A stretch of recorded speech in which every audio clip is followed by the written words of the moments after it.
stop your shit. I'm the shit, just give it up. Everything is okay, even when I'm not.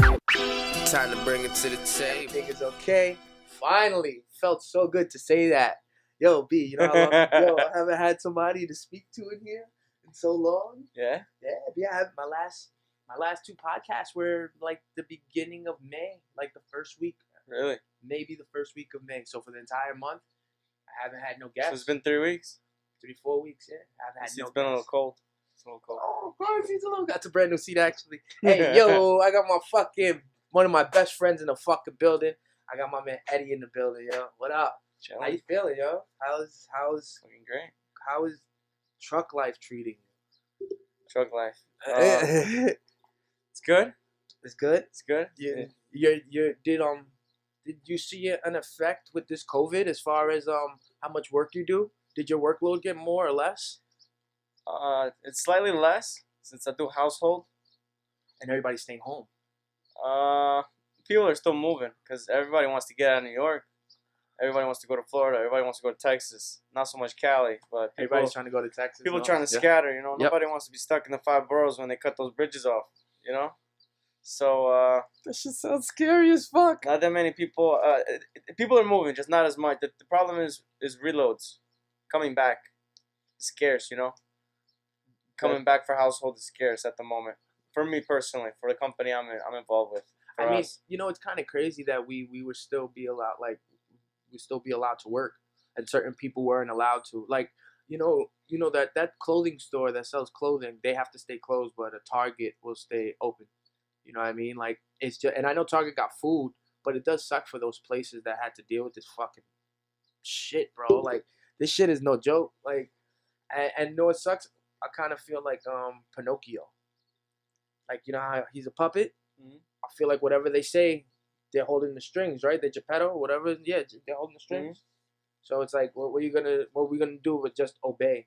And then when we don't obey, we get like the shit what people are doing now, which is just, it's like, at first I didn't get the looting and the rioting.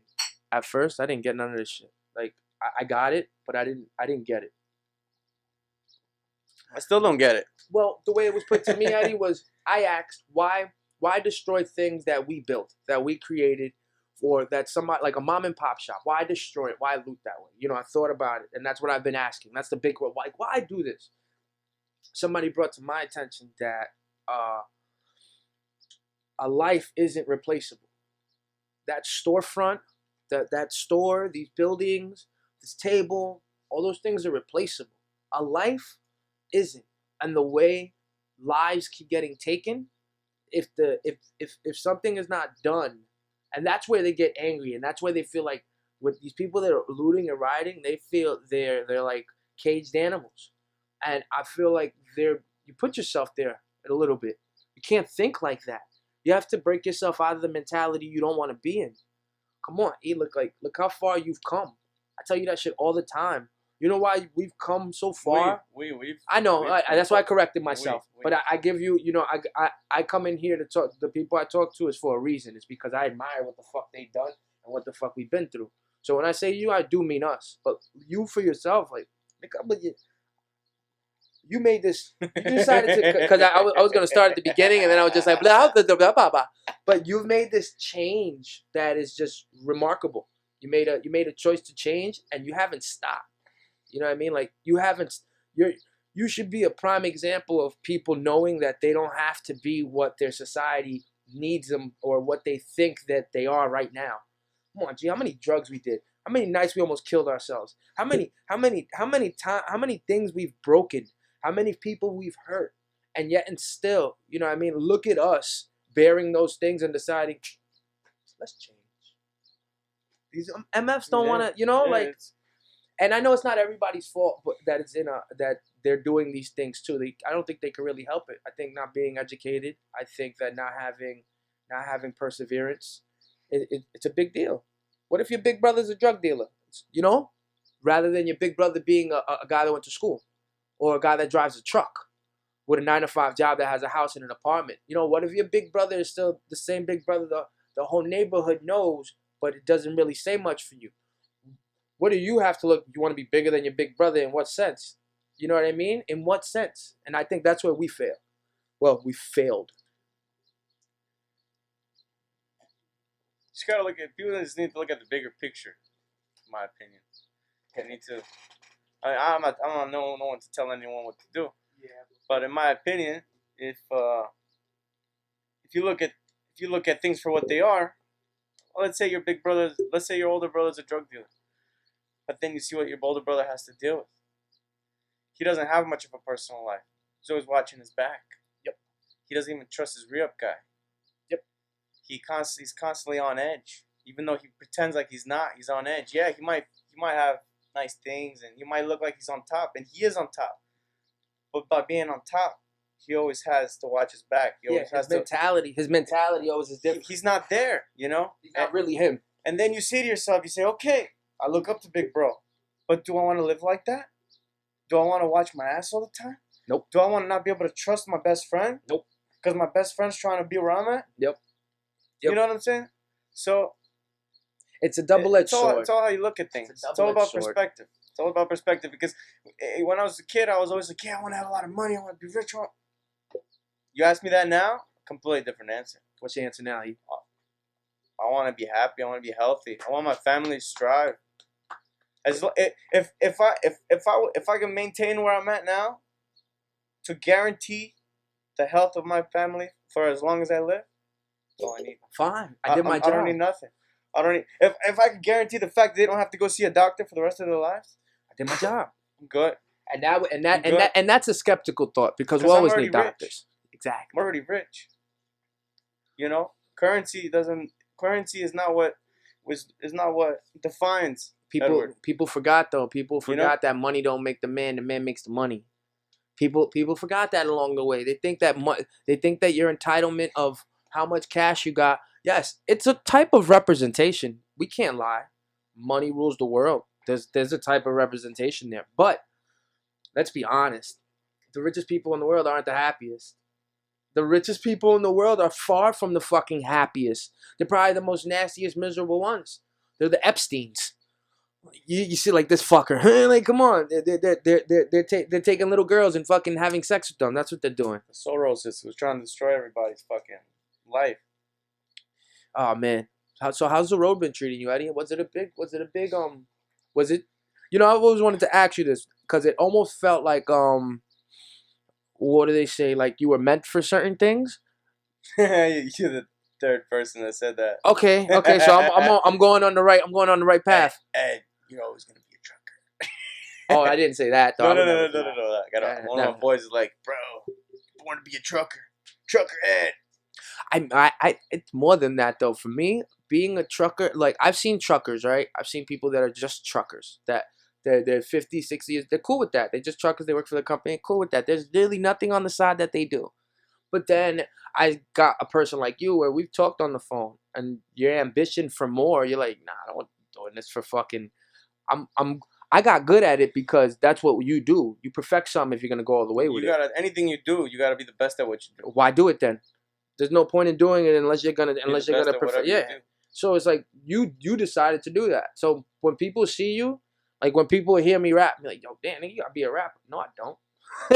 No, I don't. Mm-hmm. Be whatever the hell I choose to. What I choose to excel in, though, that's a different story. Mm-hmm. It's just like second nature for you driving that truck. I see when you drive, when you're working, the way you handle your business with customers. It's second nature. And it's because, like, you know how you would like to be treated. Yeah, exactly. It's simple as that. Thank you. So you walk into a situation and you say to yourself, okay, I'm no longer myself. You put yourself in the third person. I am now Jonathan Reyes, whatever. I am this person now. I am the customer. Yep. I'm the individual. Yep. So I see through their eyes. Okay, this guy's walking in. How's his demeanor? Is he smiling? Okay, he looks clean cut. Well, he's treating my boxes real nice. He's bringing my furniture real smooth. Wow, this guy really knows what he's doing. He parked that truck pretty fast. Wow, he must be doing it for all. You know what I'm saying? Other than you come in with a negative attitude, of course you're gonna get negative results. Nasty face. You know, your attire is leaned off. You know what's funny?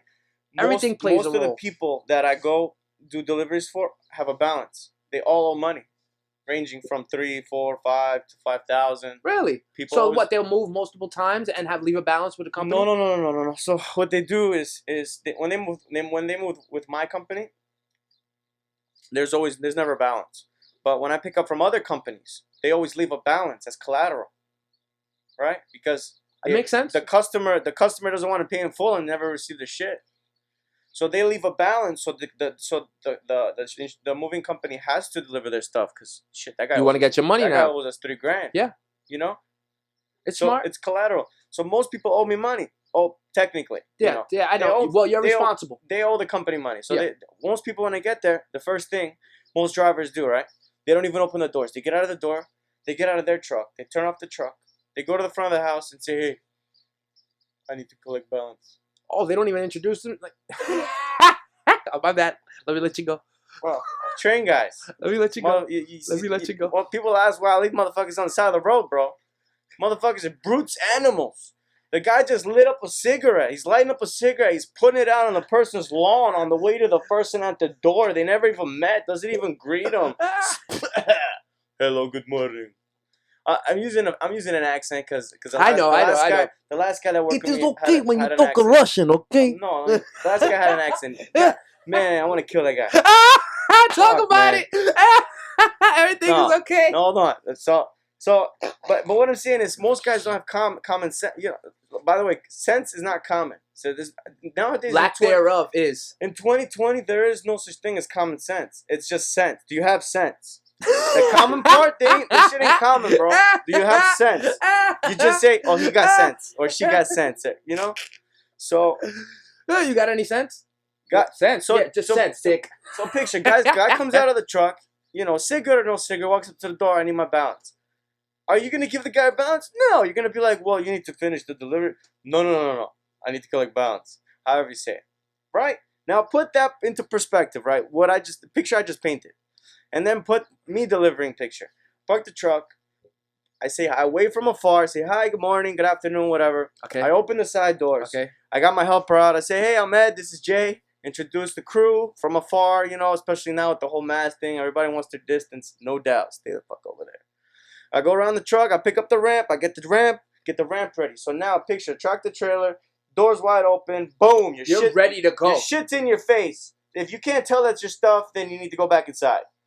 Put the ramp out, everything's there. Now my guy I'm like, yo, start chopping it down. That's lingo. So you set it up as if they already paid you. Yes, but I don't physically put anything into the house until I'm paid. And until you speak with them. But I'm already talking to you. At that point, you're like this.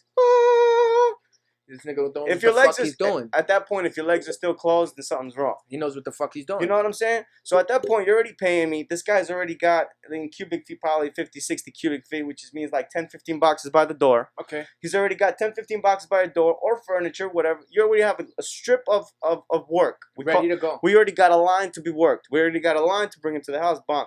At that point, I collect the money. The customer has no reason not to give me the money because all their stuff is right there. You see the difference? All it takes is just a shift of maybe 2 minutes of doing something other than what I told you in the beginning. Mm-hmm. No, absolutely. It's making the customer comfortable. There's certain things called procedure. If it took me that long to bring the ramp around the truck and open the doors and all this stuff, then clearly I'm trying to show you that I'm not gonna just get in the truck once I take your money, put it in my pocket, and leave without my ramp. Because that ramp itself costs $600 to $800. I just went out my way to. Again, everything comes with procedure, and I think unfortunately, but fortunately, because there's all different types of animals in the jungle, but everything comes with procedure. Like with Pepsi, I can walk same thing. I can walk into a store and I can expect 20 to 30 cases. Somebody else can walk into that same store and they can expect either to get kicked out or expect that customer to play with him. So you're gonna give me this free? You're gonna can I get $2 off? Can I get And I've had people that I've had working for me like, go get these 5 orders. Meet me over here after. I'm gonna pack out this store.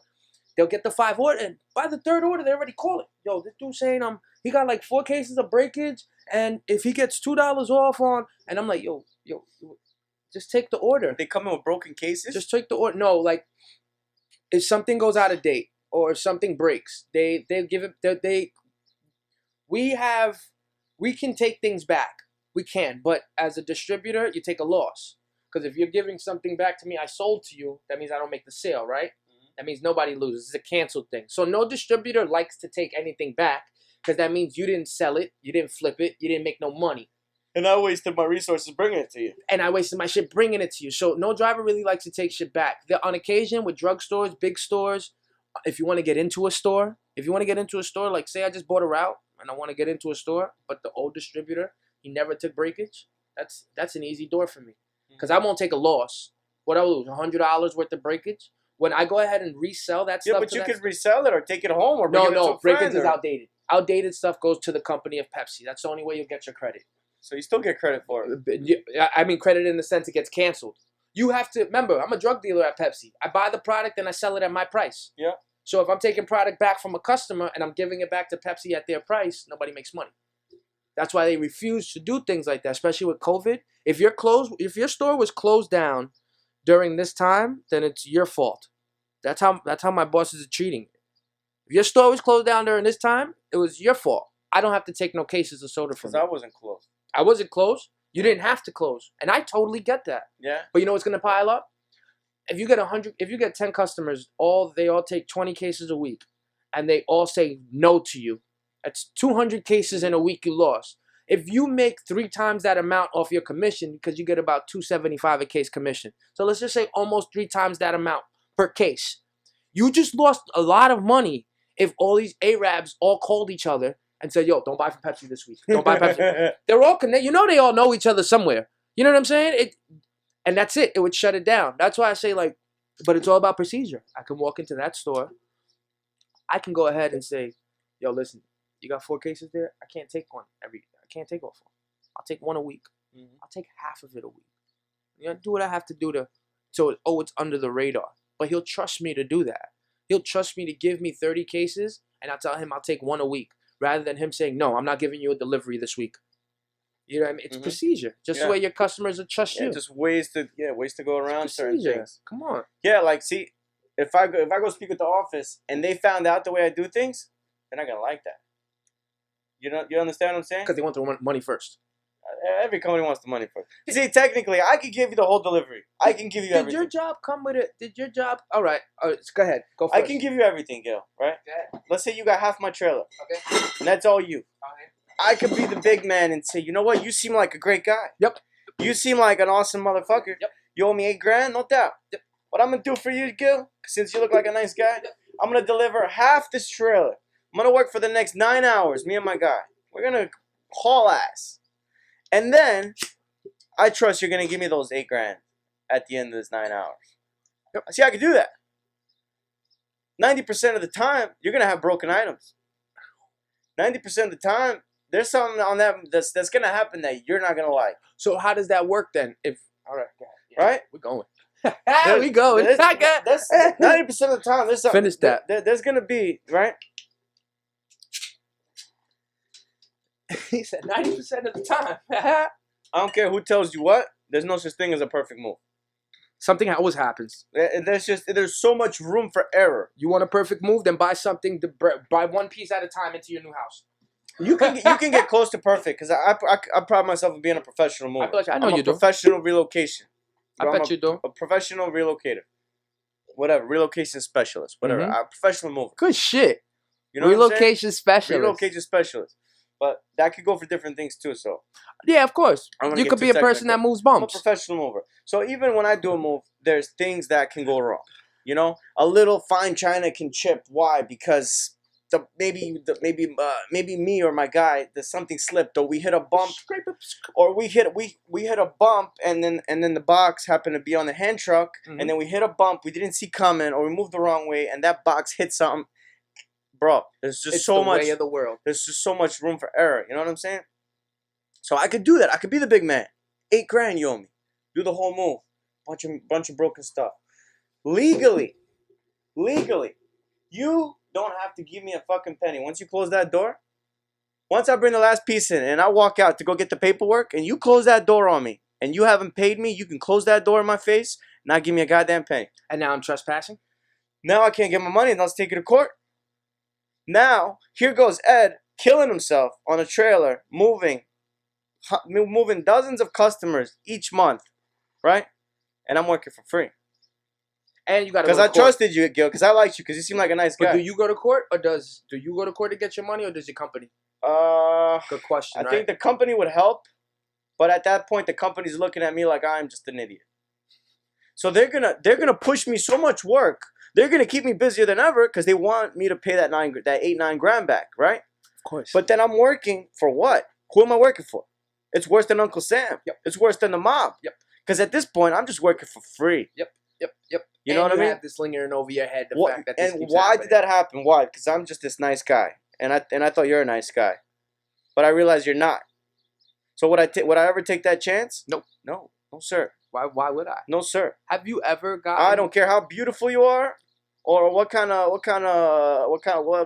beautiful perfume or diamonds you got in your hair. I don't care. Titties out and all that shit. I don't care. The less clothes you got, the less I trust you. Straight up. You know how many times women try to be like, oh, they try to give you the nice talk. Man, no. He said the less clothes you got, the less. No, I want to talk to your husband. I want to talk to your boyfriend. I want to talk to your son. And tell him to put pants on. And put some damn clothes on. What's wrong with you over here? You know what I'm saying? What's the worst type of customer you ever had? The worst type of customer? Was you name it in a moment in time? Projects, man. They fucking smoking weed in your face. That must be so hard to deliver fucking the project moves. Everybody's smoking weed. There's piss in the elevators. Roaches. It's like, God damn it. Why? What's wrong with you? Moving in or moving out? They were moving out, but at that point, doesn't matter. Moving out, moving in. Who the hell wants to be there? There's fucking there's cameras everywhere. You feel like you're what's that movie, man? What's that movie? Joe's apartment? No. What's that movie where one night a year you can go out and kill anybody? The Purge? Yo, I'm in the Purge! Dude, yo, this guy comes in the elevator. He's like this. He comes in the elevator. He's in the corner. He's in the cut. And I'm just like, what the fuck's this dude doing? I got a dollar with boxes. He's in the corner like this. No. He looks at me. He's got a whole mountain on his nose. Scarface out. Yo. He goes up. He busts his tail. He comes down. He's taking bumps in the fucking hallway. He said his nigga look like there's Scarface. caged wire on the doors. Cameras. Like, I'm painting a picture, man. It smells like urine. That's bad, man. Nobody wants to move out of there. Yo, I feel like I would have to go take a bath. Like right after that. Nah, it's disgusting, man. Yeah, you just feel it. You just feel it when your skin is no longer clean. Yeah. You just know it. My it's just like, my stepfather's an exterminator, remember, for over like 10 years. And when he used to take me on these runs to the projects, when he used to take me on the runs, and I used to one time I went to a basement, and the compactor is supposed to be red. Like the guy said, the compactor is supposed to be red. He said that and laughed. It's supposed to be red. My stepfather pulled out his little flashlight. Not only is it not red, it's brown, and it's moving. It was filled with roaches. The entire compactor was filled with roaches everywhere. My stepfather went to the car, got some bombs, threw it in there, came back 4 hours later. Yo, Eddie, like this, of roaches on the floor. Dead roaches. I believe you, man. It's fucking disgusting, those project living, yo. Yeah. Yo, the rats, the size of kittens. Yeah. Like, they live there. No, it's project rats and city rats. Oh, city rats. City rats are the biggest rats. Yo, even out here, though, like, I go fishing right there by Pepsi when it's low tide.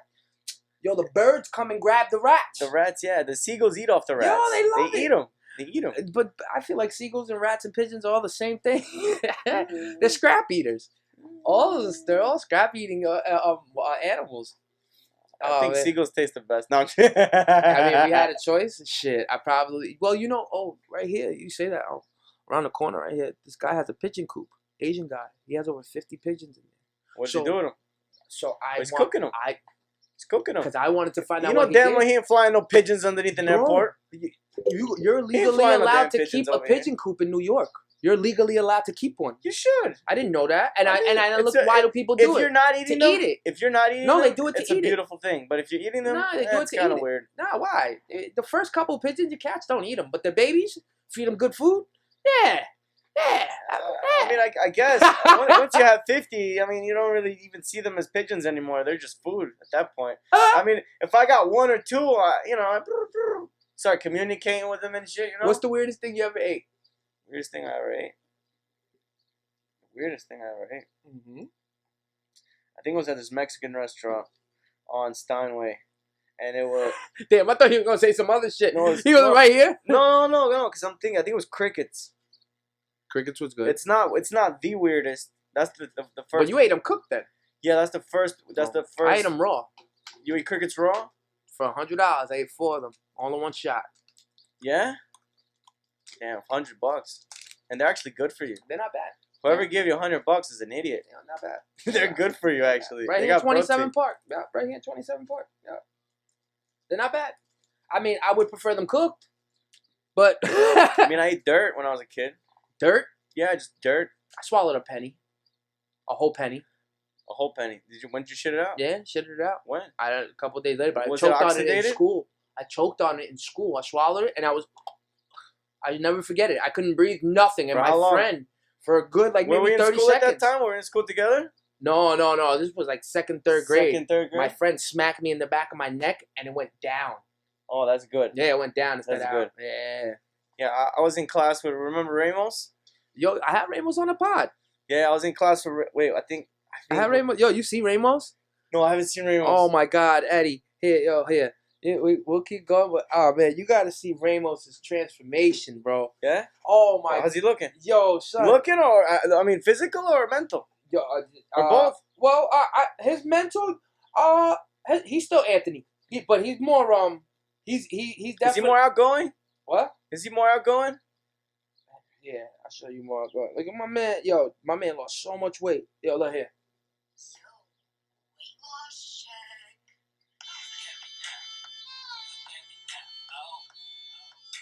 Look. How skinny that man is. That ain't Ramos. That's Yeah, Ramos. that's Ramos. That's Ramos. Man, I want to hug him. That's Oh, I wanna he go lives out back. here. He lives out here. He lives right next to me. He's in College Point. Yeah? You Yeah. should call him, man. That's fucking Ramos. When we're done, you should tell him to come over for now. I'll hit him up. He's usually always with his wife and his kid, man. His wife is a police officer. Mhm. Wife's a police officer. I think he does like FedEx or something like that. But he's such a kindred spirit. Yo, that's man. crazy, cause that's no, man. Yo, I've seen him. I've seen him before. I just in my head I was like, that's not, I Nah, can't be yo, him. that's him. He lost all that weight. He did it with Herbalife. He told you got to see our podcast. You got to see our podcast with me and him, because he said I was like, why'd you do it? And he was like, yo, bro, because I have my girl, saw her losing weight, and then we have my daughter, and I was tired. I was tired of feeling tired all the time and fat, and I was just tired. And one day he said, yo, straight up, the only reason I even tried it was because one day I said, let me try your shake. He tried it, and he was like, that's the same later that night. He was like, yo, babe, let me get another shake. And then he was stuck. That's it. Lost all that weight. But she was doing it first, yeah, right? lost all that weight. They have a beautiful Herbalife company. They have over 10,000 followers on Instagram. Awesome. Yo, awesome. He's a great dude to have him here on the podcast. I had Michaelides, I had him, I had Anthony Lane. It's great to see us.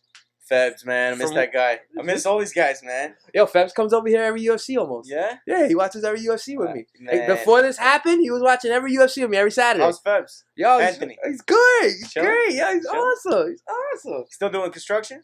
Yeah, he's still doing construction. Yeah? Yep. That's what's up. That's good. Yep. Man, I was thinking about him the other day. Hey, matter of fact, yeah, say hi to him. Say hi to him.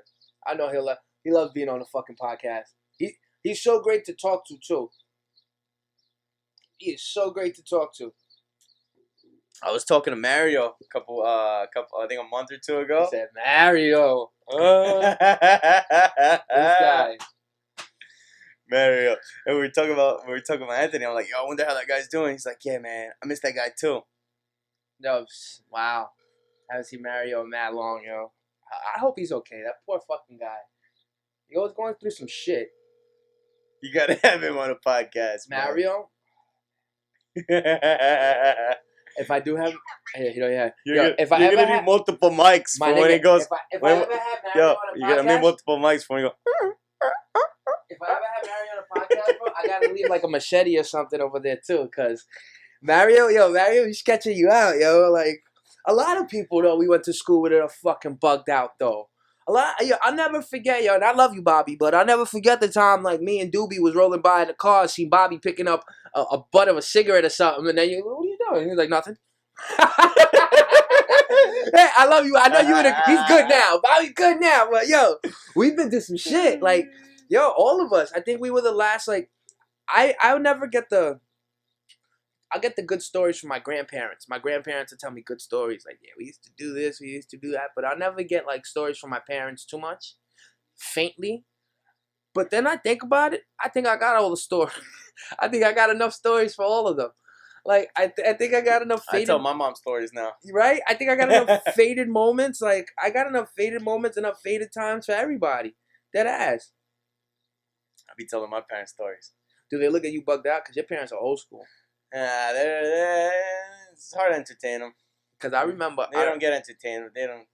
I remember like when you first... When I first came... Not when you first came on your boat. When I first came on your boat. On your boat. During the daytime, and your father introduced me to his body of work with those boats. I was in awe. I've never, like, I knew art, and I'm gonna say it. Don't take it the wrong way, but I'm gonna say it. Fuck it. I do see poetry, spoken word. I do see speaking as an art form. I do see this as an art. I do see basketball, and I do see sports, fighting. It's an art form. It's an art form. I do see painting as an art form, undoubtedly.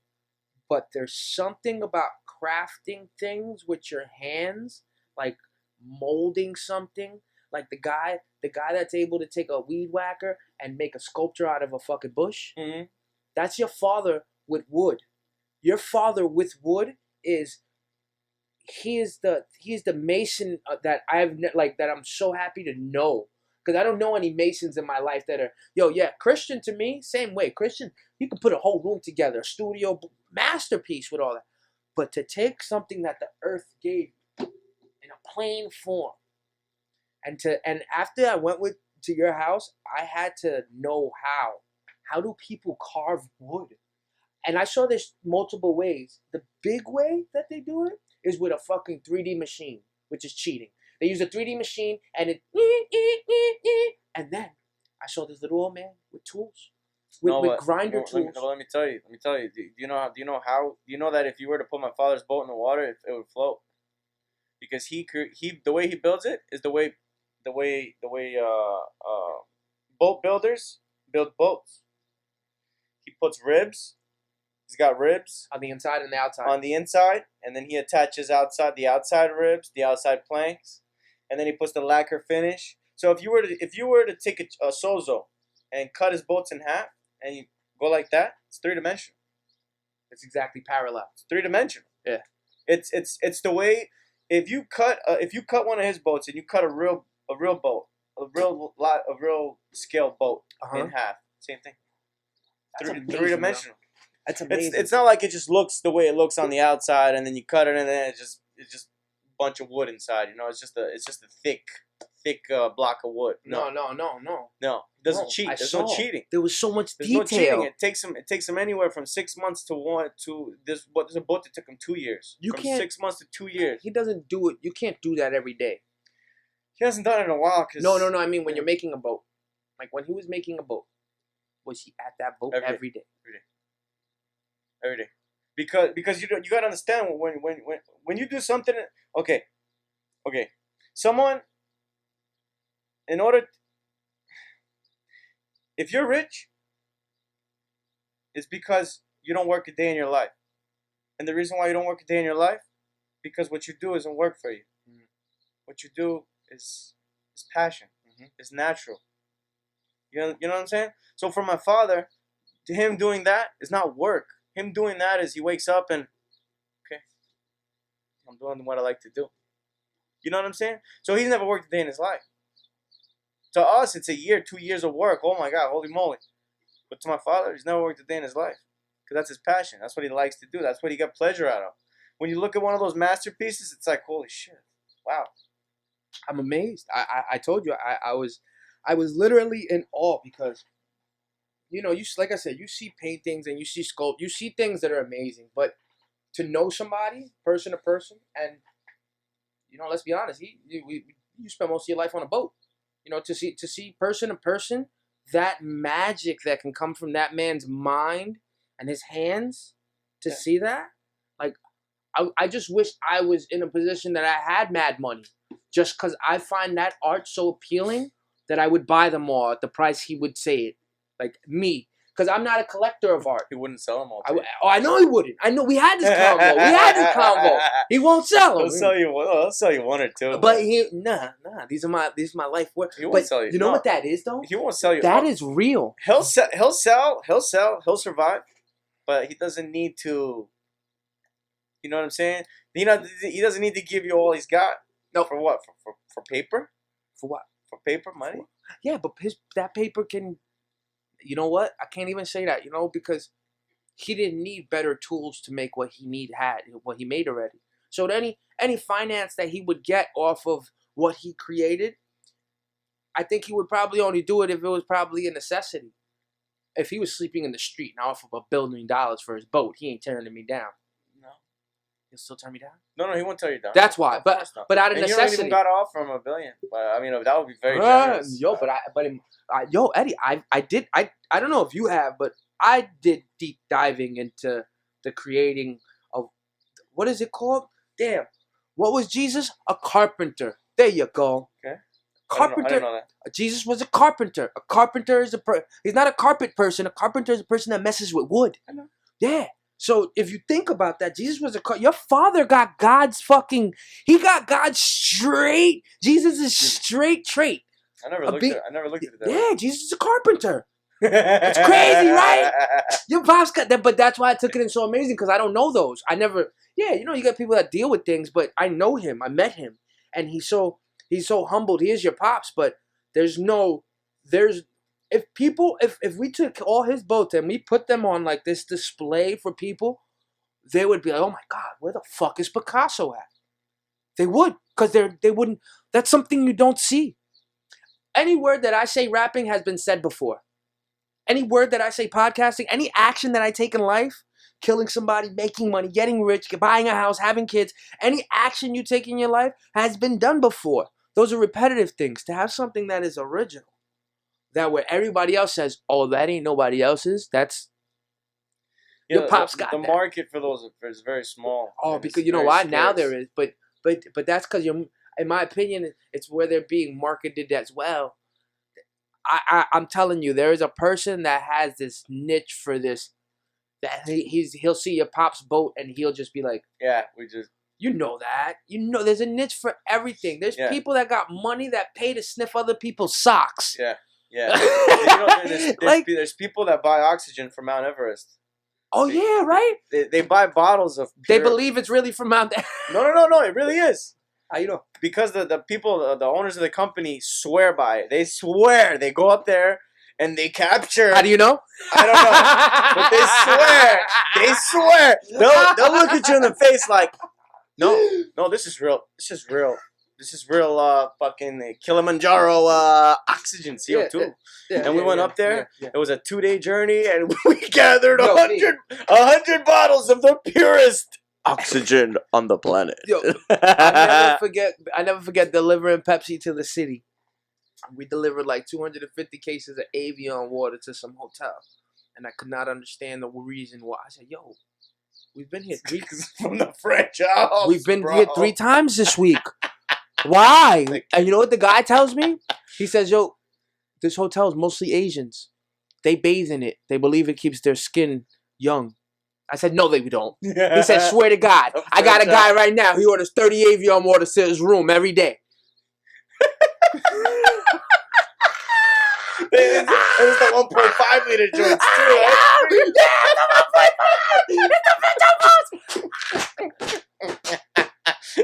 He's got an army of water bottles around him.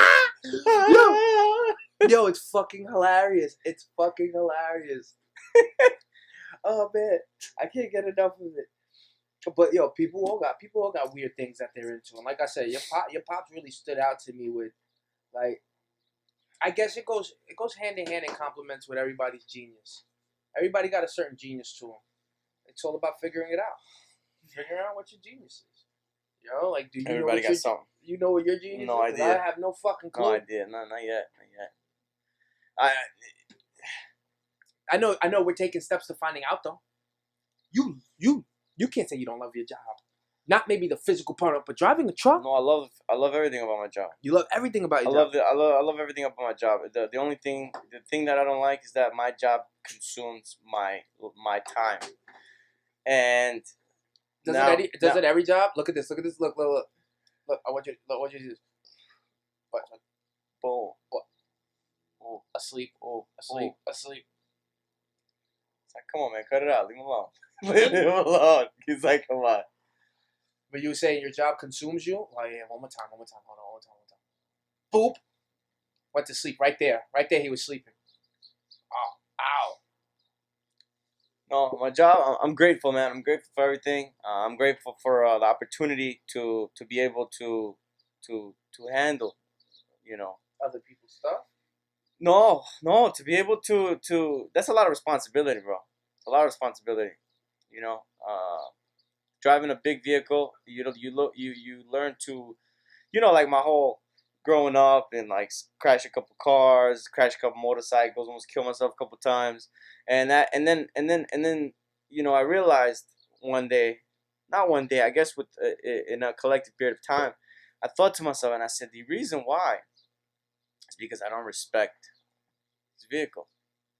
So when I finally got my CDL and I'm behind this big wheel, this big steering wheel, I'm shifting these gears and I got this big truck behind me, it's an empowering feeling. And then you realize you can kill somebody like that. If I'm not paying attention, if I'm looking at my phone for 1 second too long, I shouldn't even be looking at my phone, but shit, nowadays you have to. If I'm looking at my phone for 1 second too long, if I'm not looking in my mirror, I do wrong thing, I kill somebody just like that. Yep. So I think because I respect it so much is why it's, to me, it's special to me. Like it's really important. They say the Spider-Man line, and I always say it as tacky as it is, but with great power comes great responsibility, and you are driving multiple ton vehicle, barreling down the road at 50, 60 miles an hour, and even when you aren't, just moving at 5, a lot of people don't have respect. Just in idle, I can do damage. People don't get that. When you hit a truck, you don't. It's not like two cars. When two cars collide, they usually stick to each other. When you hit a truck or a truck hits you, you bounce off like a rubber ball. When a truck hits you, it's too much. It's too much pressure and steel. And I thought, fuck it. I'll say it, my nigga. Fuck it. Irony. Isn't that irony, Eddie? Because at one point in time, we used to do so much shit that we didn't give a fuck about nobody else's life at the time being when we were doing it, let alone our own. Like, we used to literally do. I said it on my last podcast with the Stop Your Shit. Like, I walked on the train tracks from one stop to the other because I was fucked up. I could have got eaten by a rat, electrocuted. Could have got hit by a train. Like, we've done so much crazy stuff that now when we're given this responsibility, like, I got the responsibility of two. Throughout anything else in the world, I feel like I got the responsibility of two, no matter what happens in this world. That's something I'm responsible for. When I sit here and I have conversations, because there are people that listen to me, and then because there are people there's always going to be people that take things the wrong way. But when you care about somebody, you understand their point of view, so you try not to disrespect it. I got a power here. I got a power speaking and having people listening. Same thing when you drive that fucking vehicle. All that shit in my, how you did it before when we were reckless and we had this abandonment. Now, we're paying attention like this. Like, yo, watch it. Nope. I get mad at people when they don't watch out for themselves. Like, when you want to cut off my truck. Why are you going to cut off a truck? There is no logical reason. Even if I tap you like this, boop, you're going to spiral out of control. You're going to spiral like this, like a little fly that you are. And you're going to hit everything else. We're both victims. Everybody's a victim just because you wanted to cut off a truck. I made this analogy the other day. One of the guys that works for the office, he comes into the truck. He's like, so how do you feel about driving the truck? He's like questioning me, kind of like you now, but he's like questioning me because he wants to go back to the boss and he wants to have an idea of what I feel, and I don't know, whatever. So he's like, what do you mean? So how is it? So how is it in the truck? No, because I give him a ride from one storage to another storage. Okay. He's kind of like questioning me. So he's I got like, you, he's I got picking you. my brain, I but got he you. doesn't know where I stand I got you. mentally. I got you. I see it I got you. before I see you before you even Yeah, come in. you already playing for it. You know what I'm saying? So he's asking me. He's like, so what do you think about the truck and how do you feel? I said, well, did you see the guy that just cut me off?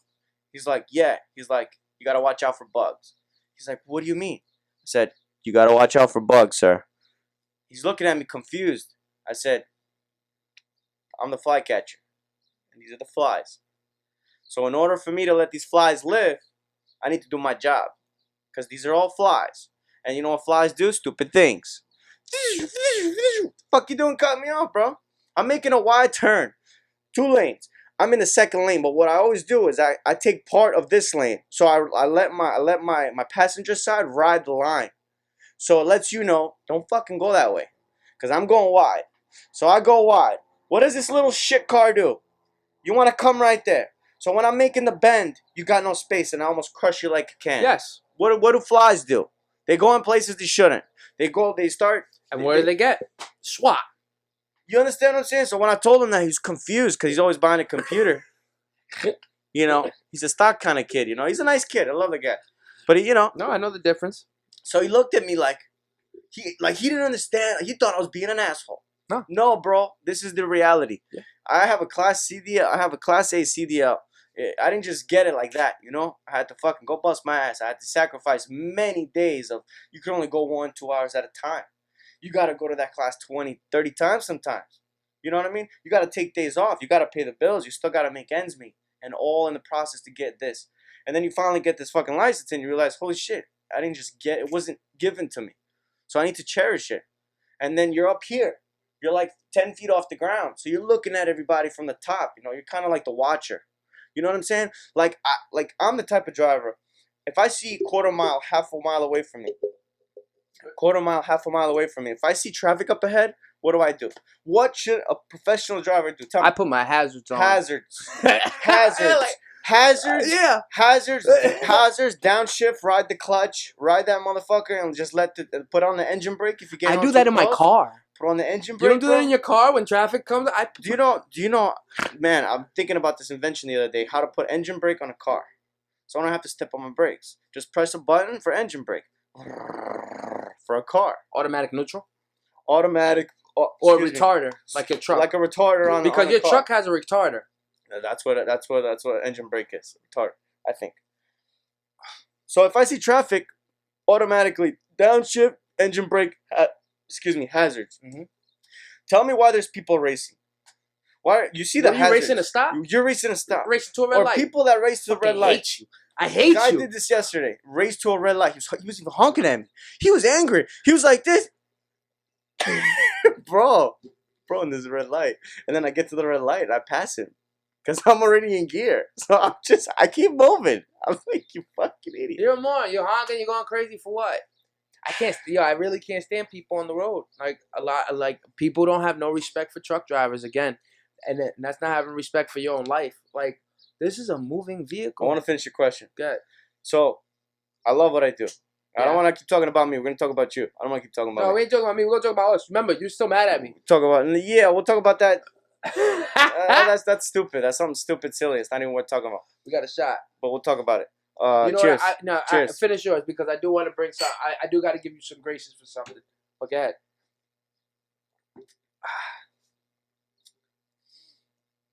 You let me drink that by myself? So what I want to say is I love what I do. I'm very grateful. But I'm trading all my time for money. All my time equals my life. So if I'm trading 90% of my time, which is 90% of my life, for money, I'm doing something wrong. So, in my personal opinion, you don't believe in momentary sacrifices? No, for sure, and that's why this is a momentary sacrifice for in order to achieve the larger goal. You know, the bigger, in order to see the big perspective. Yep. But the problem is that just. Do you think if you saw the bigger perspective right now, right, and that bigger perspective didn't didn't come with you working the way you're working, the way we're working. It's right? not about work. No. It's the thing. This is. Well, you said working is time. Don't misconstrue. No, working is time. When I working say is time. working, I mean if you didn't if you found out the thing that you were honestly passionate about, and you know that thing then I wouldn't be working. can take your time. Then I wouldn't be working. See, that's what I'm asking you. That's what I'm asking. So to answer your question, I'm not doing what I'm passionate about because, like, dude, Bang. I love driving. I love talking to smart people. I love driving. No. I just got some sense. No, but I just got some. Forget about smarts, man. I got a GED, bro. Smarts, we ain't smarts in 2020. I got some motherfucking sense. Get out of here. No, but pretty much it's just driving is fun. You know what I do. Paying your bills is getting you ahead, though. Paying things off, man. Not only that, you're having an opportunity. I'm having a time of my life. You're having because and I get to see all the states. I get to see what all these people. You get to meet all these people. I see some of my friends who are in the house for the last 3 months, bro. They look like they've been like they look broken down, man. I seen some people, man. Like because that. What do you want? They're cursing out their girlfriend and boyfriend and fighting all the time. I could only imagine the divorce rate is sky high right now. The divorce rate must be sky high. Are you kidding me? People bugging the fuck out. But I get to go from state to state to see everything from here. The only place I don't go is Alaska, which I'm kind of sad about. Would that still be pleasurable for you if you didn't have It's weird how I watch you and it's like isn't it weird how the roller coaster isn't it weird how the slope is? You know how slippery the slope is? Gee, you know within the past 5 to 6 years you've gone through. You could write a movie. You could write a movie, my nigga. And then now you have the ability. I was looking through my files. Camera rolls.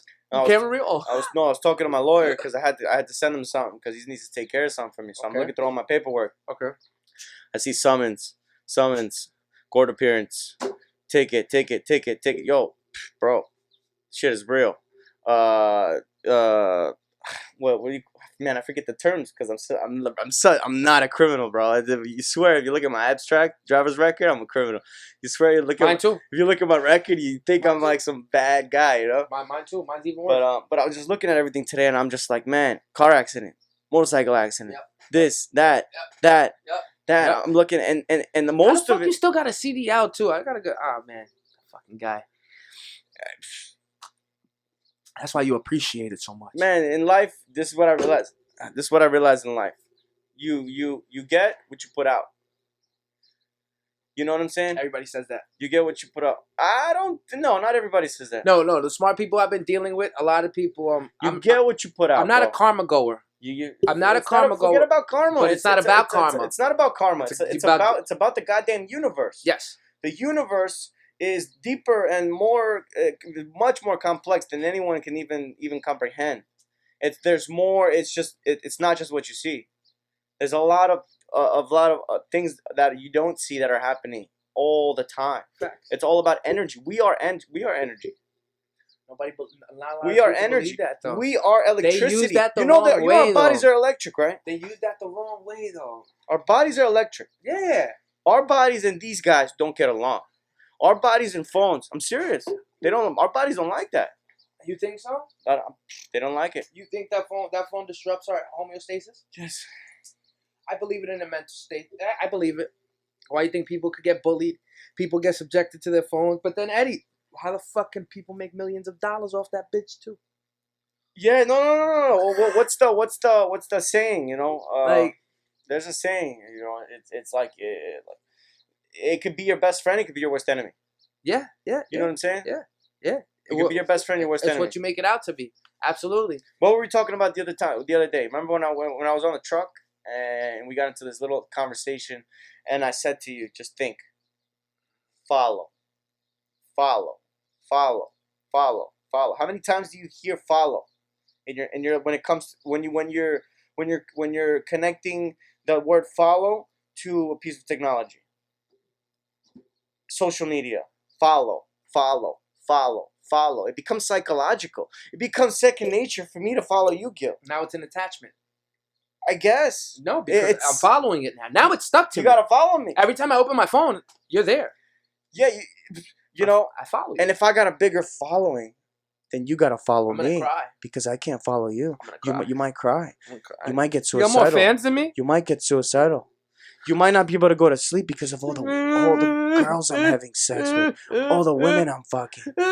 Oh my god. Oh my god. All these nice cars I'm driving You got all those cars? that I'm really renting. Yo, B, but how you big don't is know that house? But you don't. I'm renting it, but you don't know that because all you can see is the nice pictures I'm posting. You dumb Fuck bitch. you. Fuck you. So guess what? Hold on. Follow me. Follow these nuts. Follow these nuts. Yo, man, it's bro, it's. You're right though, but this world has become disingenuous to the person that wants to be a person. What if I no longer want to be on the internet? Why do there was a point in time where we didn't have cell phones. We were doing just fine. We were just walking around building shit, figuring it out. And I was in Main Street. You were in College Point, and you were at a deli, and I was calling the deli to get in touch with you. And you'd be like, "Yo, I'll wait for you at that deli." And then I'm calling the deli. You remember the fucking night you burned the bitch's panties on the stove? No, I don't remember that. Oh man, yo.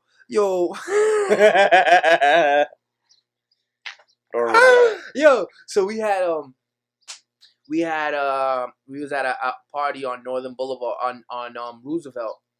On Roosevelt, we was at a party on Roosevelt. One block past Union Street.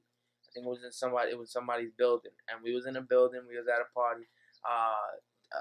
Tyann came. Remember Ty? Yeah, from Latimer. She was chilling with me. We was there, and then you showed up. We went to the bedroom. It was one of these Arab dudes we used to chill with. Not a sassy. What's his name? There was two of them. Man. They were like cousins. What's his name, bro? Man, because I remember you used to chill with the tall white guy. What's his name? The brolic one now. Now he's stupid brolic. The Polish. Yeah, Mikey. Now he's stupid brolic. Yeah, he's a bodybuilder. Yeah. But it was that nice when we used to chill like that. Uh-huh. And we was in that house, and we was in the bathroom smoking. Well, first I get there, and you go to that room. So I went to that room, and when I opened the door, one of those Arab dudes is fucking a fat chick. And like y'all start laughing, so I didn't close the door. I left that shit open, like fuck it. So we all start laughing because right here looked like the black hole. Like while he was hitting it, it looked like her ass was falling into the black hole. The nigga was so hairy. It was so like, oh my god. Yo, so he hits it, he comes out, right? We go to the bathroom, we're all smoking a blunt. And this girl, she starts to take off her panties because she's saying, you guys want to see my panties. And I don't know who said it in that bathroom, but somebody was like, all right. The bitch took off her panties and you were out. You took her panties and you ran to the stove and you lit them on fire. Really? Yo, you lit them on fire. No. Yo, and then she came out like, where my pants? Yo, we were standing by the stove and they were on fire. Whose house was this? Yo, there was a lot of people there too. These were those nights that we had. Oh, man. We used to have some nights, E. I don't think I was myself that night. Man, you kidding me? All the nights we used to have after the fucking party boat. All the nights we used to have on Northern Boulevard by the Bluey. What? Like, you telling the bus driver, fuck you, you won't pick me up, and the bus says I'm out of service because it's 3:30 in the morning? I think I broke a window. Yeah, no, you weren't there when I broke a window. No, I know. You opened the bus door, though. Yeah, no, one day I got mad, I broke a window. Crazy. Fucking monster, yo. That's what I said, yo. The thing that we've gone through, the thing that we've been through, it's so funny. It's so... That's why Big Mike? Top... What? No. Big Mike went to Florida. What's Braids? Vest.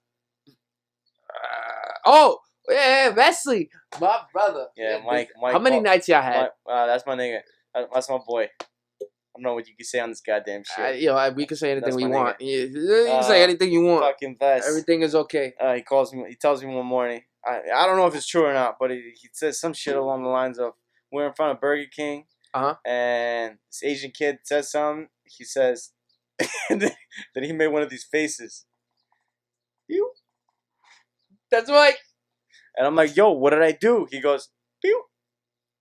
I'm like, what happened? He goes, I don't know, bro. You just knocked him out. I was like, no, I didn't do that, because I don't like. You don't fighting. like that. You don't like that. Man. You like that. Man, you like that. I'll do anything I can to avoid fighting with you. You know what I mean? Like, I'll curse you out, but you know what I mean, before we fight. We can curse. We can fight. Like, I'd rather not fight. You know what I mean? I don't. You know why I don't want to fight? Because who knows when to stop. there a referee there? Is there somebody that really cares about either of us there that'll really say, yo, guys. You know, who knows when to stop?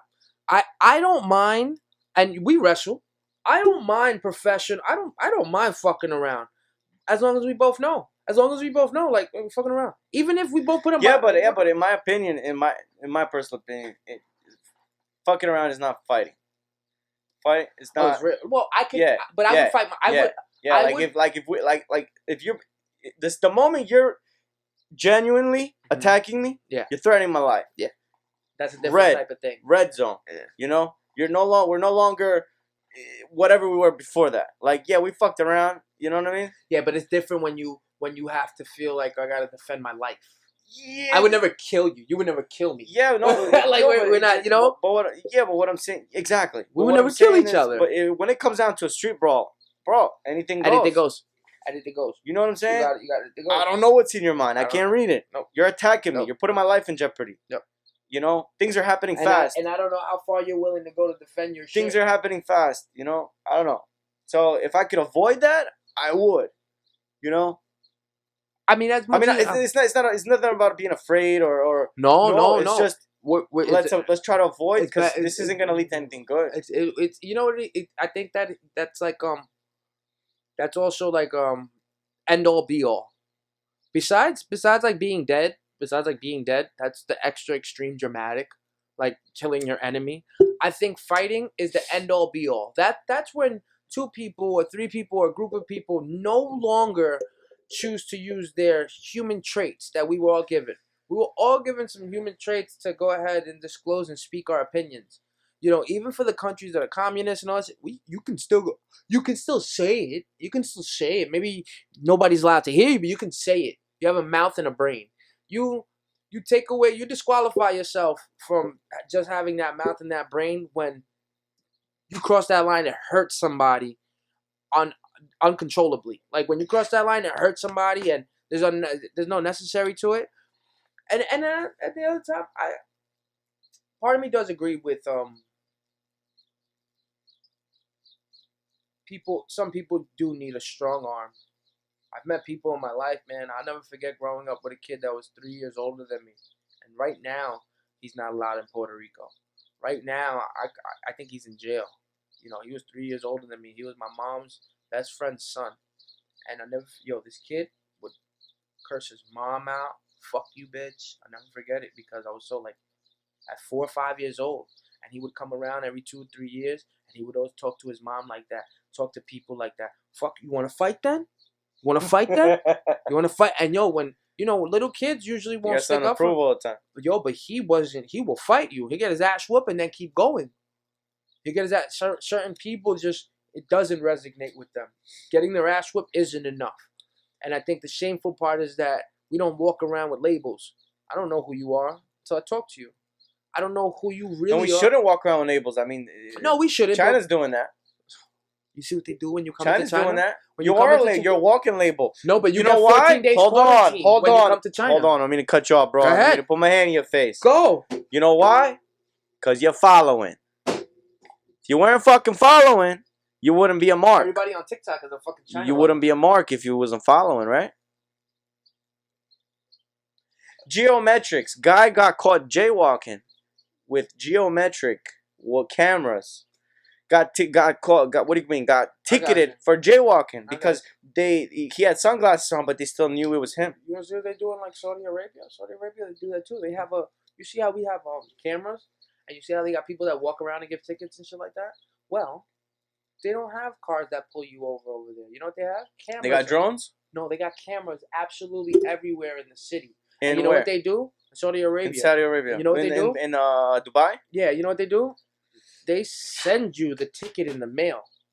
So say you make that right turn or cut somebody off or anything like that. There's 100 people sitting in a room going like this, all looking at cameras. When they catch you, picture of your plate, address, registration, ticket to your house. You don't even have to get pulled over. You sure it's people? I'm pretty sure. No, it's the government. The government's doing. No, it's people. Robots doing. No, it's people. Well, when I showed it was all cameras. It was all cameras when they showed it. They've had that for years. Yeah, but they're doing that now. They just installed, I think, 180,000 more cameras in New York City. The speeding camera shit is crazy. Speeding cameras. Yo, what you think about this martial law? Speeding cameras. What about it? What about it? Was it something that they looked for with Corona? Like a lot of people are telling me that they couldn't do it to us with this, and then they couldn't do it to us with that. So do you really think that, like, and I'm gonna ask every guest. I'm gonna ask every guest after this, because I want your opinions. Like, yeah, I don't. Do you think there is a conspiracy to control us, or is this just Mother Nature, and sometimes these are the way the dominoes fall? There's no such thing as coincidence in this universe. Okay, dominoes aren't falling, so you believe that there is more than that. No such thing as. You tell me. From the day the day you're born. Do you think everything that's happened was by coincidence? Shit. I mean, I don't think. I'm lucky. I'm lucky. I don't think so. I should have been dead. Not coincidence, my friend. Not coincidence. The shit we've been through, and then there's people that walk outside and they get hit by a bus. That's what I said. Like, I should have been dead. So, what is your question? What are my thoughts? Yeah. So if there's no coincidence, there's somebody doing this to us? Definitely. Why? 100%. Why? Why? That's $1 million question. No. Okay. No. The $1 million questions is if the virus is real or not. That's the $1 million question. Because that's the $1 million question. Why is this happening to us? From the beginning of time, if you go and do research from the beginning of time, human nature. When I wake up in the morning, I don't feel aggressive. When I wake up in the morning, I don't think about going out to kill someone. I don't think about going out to hurt someone. I think about how am I going to have the best possible peaceful day ever and have a great time and get that serotonin to the brain naturally without having to use drugs. That's what I think about every morning. I say to myself, what am I going to do today that's going to get me high naturally, so I don't have to do anything to get me to feel that way. So by your body, telling you that on its own, that right there explains. Anyway, I'm going too deep. Nah, it's enough for you. From the beginning of time, if you could look in depth, most of the evil things that have happened, because we've only started documenting things a couple hundred years ago. Yeah. Couple hundred years ago. So anything they say, we go back as far as 6,000 years ago. We only know what's happening since the 1700s documented, or something like documented. Yeah, I think we're about 15, 16. Maybe now, but we do have a lot of written shit. The problem is that it's written. It's not recorded. It's written and it's not recorded. We are gonna be history. We are gonna be the future's history. And I don't mean that in a fucking... I'm no pun intended. No pun intended. We are going to be the future's history in the sense that the future will be allowed to come back and visually see. Like right now... They'll be able to. They'll have the opportunity. I can look at like Charlie Chaplin. I can look at what they got this new thing now with they got this new thing now with World War I and World War II in color. Yeah. So you can watch it in color. Yeah. You think about that. We can go back to the. So now you can see Hitler's little finger twitching behind it. Let's tax 400 or 500 years to that. Now they're looking at back 400 or 500 years. Man, that's what bothers me so much. So, because if we, that's why history is so finicky. Yo, there's a reason why there are laws where you're not supposed to do things like steal. Or do things like rape, or do things like there's certain laws in place where, in order to make yourself wholesome, or in order to not be an animal, to separate yourself from being just an animal. Because what do animals do? Animals do animal things. The animal instinct, right? Animals. From separation from being just a chimp or a monkey or an animal, there were certain guidelines that have been put in place over time. And I think that, honestly, the problem with us is that we continue to allow the guidelines to not change. They stopped changing. Yo, we decided to stop. I decided not to go to your village, take your woman, and rape her in the middle of the night while you sleeping. I decided not to take your baby just because my wife don't got a baby and I need one. Okay? We decided not to be evil. We decided to kill off the Genghis Khans of this world. Genghis Khan is in 60% of China's DNA. You understand that, right? You know what that means? I fucked everything that walked. Yeah. We decided to kill all these evil people off. We've made these decisions, but somewhere along the line, They weren't all killed off. no, of course not. But No, and that's my thing. Somewhere along the line, we also it's like is it really a yin and a yang, bro? Like, do you need that bad for that good? Why is it that we can't? Why isn't that not Pleasantville, but goddamn, I don't understand. It's just common sense. You can't say it's not common sense, right? I think you need some bad to remind you that of the presence of the good. If that makes any sense. No, it makes absolute sense. Well, I just ask you, like, why does it have to be a yin and a yang? Because it gets a little bit frustrating. It gets frustrating off the fact that why do I have to know what bad is? Why do I have to know what is getting lied to, cheated on, stolen from, seeing somebody die from alternate matters other than just living their life. Living their life, they got sick, they died. Boom. You got sick, something was wrong in you. Boom. Got cancer, something was wrong in you. Boom. No. You shot dope. You shot dope. You made a decision to do it. Why is it that there has to be a yin and a yang? Why can't we have similar to a Pleasantville? You know, it gets me bothered because I'm tired of I can't turn on the news and just watch the weather. I can't. There's not a weather channel. There is a weather channel, but you gotta pay cable. There's not a weather channel. Regular fucking. In order to get to the weather, you gotta see the news. If you open your phone, like you said, whatever you follow, you don't even have to follow it half the time. If you open your phone, Google's there and telling you what's going on. Unless you don't want to look at news, that's fine. But there's so much things that control us to not want to feel better. Not even just want better. Because wanting better is your own perspective. You want a car, you want a house, you want a kid, you want a wife, you want to be the best rapper in the world. You want to be successful. Whatever things that you like. And when I speak of want, I always speak of happy things, because people that want to kill people and people that want to make people hurt, they're never in my topic of conversation. When you want to do those things, you're automatically canceled out. You should never want to like hurt anybody. Even if you're hurt and people hurt you, you should never want to hurt nobody. Why keep on with the rotation of things? That's why we get a yin and a yang, because there's a rotation. Yin and a yang is a circle, right? With two halves and a part in the middle. Why does it have to be a circle? Why can't it just be a straight line of good shit, E? Why can't it be a straight line of fucking just straight, you're my neighbor, I miss you, I love you. Yo, or even if there's discussions to be had or made, let's just have them and make them. If we have different opinions, then fuck it. It don't mean we gotta segregate. You think I know all my neighbors? I bet all my neighbors all have different opinions. We don't bother nobody. We all live in our own peace and our own harmony. Till something is crossed and one of these niggas try to come over my house and I gotta get my pistol out, we're all fine.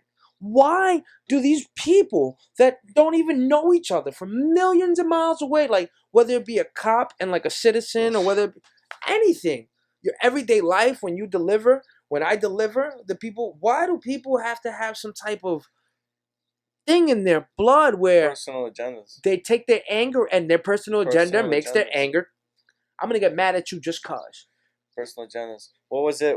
The king. I forget his name. The last king of Britain. The old guy that just died. Charles? Yeah, I think so. Charles. He said something. Epstein's guy. He said something. He said if he were to reincarnate, I think he said something. I think it was something along these lines.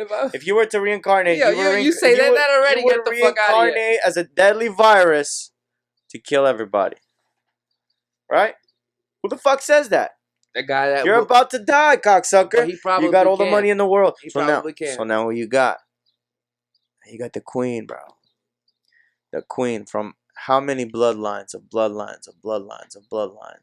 of people who have murdered and massacred millions, raped, pillaged to get to where they are. You think they're sitting on all that old money? That's old money. When I move somebody and I see old money, How can you tell?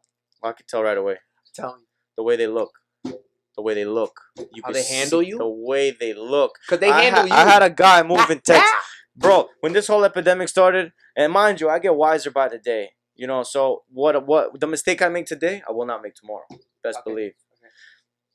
When the coronavirus thing started, sorry to use that word, this whole epidemic shit started. I moved this guy. It was 2,200 cubic feet, which is exactly half of my trailer. Okay. Which is massive. It's a massive job. And it was all art. That's 14 pallets for me. That's a 14 pallet. That's 14 pallets. No, in my world, that's like... In my world... Your trailer's the size of my trailer? In my world, that's like 18 to 20 pallets. A half a trailer? Half a trailer, but I stack. You don't stack.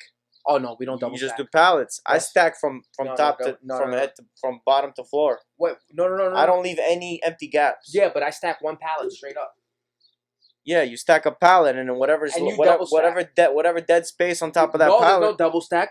There's 80 totes. A tote is about 80 totes. A tote is about that size. Yeah, but we have different size trailers. That's what I'm saying. How big is your trailer? I'm 13.6. How long is the question? How long? How axle? How many axle? In the back? How many tires in the back? I got 2 axles.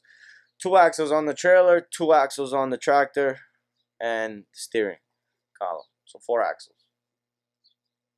It's the same size trailer, 13.6.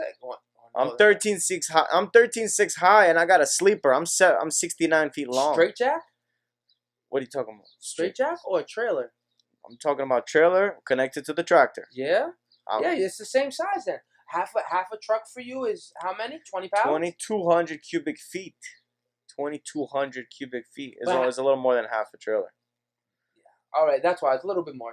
I deliver this massive job. I get to this huge. Yeah, it makes sense because it's like 26 or 28 for my pallet straight back. Let me tell you. Let me go bust a vein, and then I'll tell you this right after. Okay? You gonna go pee? Yeah. All right, bet. Go ahead. Still on? Of course. Oh, let's get another shot. You got another shot? No, I don't. Oh yeah, I do, but it's probably a fucking what do I got? It's vodka. I don't know if you want. Yeah, you could do that. I bet. So, yo, check it. I usually don't take no fucking breaks. Yeah, you got all of me here. I usually don't take no fucking breaks, but you gotta do things different now. I'm gonna go take a leak too. I'm gonna go smoke a cigarette too. I'll be right back. Dead ass. So we were saying, how can you tell old money? Oh yeah, that's what you're speaking of. How can you tell old money? How can you tell old money? Go ahead. So the day prior, so I need to warn a customer 24 hours in advance that I'm coming. Okay. Let them know about the balance and everything going on. What, you have to call him, text him? Call, text, both. Does he respond? I think he's gotta turn it down a little bit. What? Loud. Can you? No, it won't come up. It won't come up. No, I do all my. Oh, okay. That's why I said I sit a week with all my shit. I'm like, yeah. So I'm glad you enjoy this because it does. You know, I'm 25 episodes in one, and I'm 18 in another, and I won't lie. To do all these things the same way you drive that motherfucking truck, this is my truck. I don't have a production team. I don't have nobody watching my back. Like, yo, do this better, do that better, do that. I don't. All these things I totally have to come up with in my brain, and then I have to know that they're right. And when they aren't right, I'm glad when people tell me. I'm glad when I recognize, oh shit, I fucked up. Oh shit, don't do that. Oh shit, don't do that. I'm so glad because I truly want to be a perfectionist at this. Come on. You know, like, this isn't perfect. We're going to say fucked up shit. We're going to talk shit all the time. But I like it at least to look good, at least to sound good, and at least to all of our fucked up shit to get out. Go ahead, what were you saying? My bad. But yeah, yo, I appreciate you loving this though, because a lot of people when they first get here, I swear, if you watch a lot of my podcasts, you'll see people and they cold wet feet for at least 4 or 5 minutes. You know, like some people that you don't know how to handle sometimes when you're on a podcast. And then I'm on a podcast with V where I notice her guests are so enthusiastic because they're all artists. They're looking for this opportunity to shine. Mm-hmm. I'm asking my friends, yo, come talk with me on camera. You sure? A lot of people are they don't once they know the camera's on, or once they see, like, it's different when I'm always eager to talk. Hold on. Okay. This is the main question. Do I have to follow you? Oh shit. That You following shit, nigga. I don't want you to follow nothing. Fuck out of here. Just follow shit. was good, right? You hit a very valid point though with that good, following right? stuff. Do I have to follow you? You hit a very Because valid I do, right? Technically, I have to follow you in order to see your shit. What am I gonna do? I'm gonna follow you. I just sent you an email through a ghost. No. I just sent you a message, and you go to YouTube, and I'm right there. Kidding. I'm gonna follow you. It's YouTube, But it's the fact though. You know, to be honest, you make a valid. But it's the following factor. I cannot see footage that I am involved in unless I follow you. I have to follow you. Nope, because I can send you the message, and the thing is right there. Let's say you don't want to send it to me. That's my choice. Then I can follow you, but then you can block me. Why? I'm just saying the options are there, and that's not nice. Is it does it feel that controlling for you? Fuck yeah, bro. You make such a valid just point. having Eddie. this device in I tell my wife all the time. You make such a valid point. I'm not even knocking you. It angers me in the morning when I wake up and I look at my phone and I get pissed off. I said, fuck. This piece of shit, excuse me, controls me. Controls us. Before I had this, I was going to a payphone and making my 2-3 little phone calls. How do we get our jobs? How do we get our jobs before this? How do we do work? We went there. We got things done. If we had no cell phones, there would be no shutdown. If we didn't have cell phones, there would be no shutdown because this world would not revolve without us moving. There would be no shutdown if we had no cell phone. I don't know how else to emphasize that.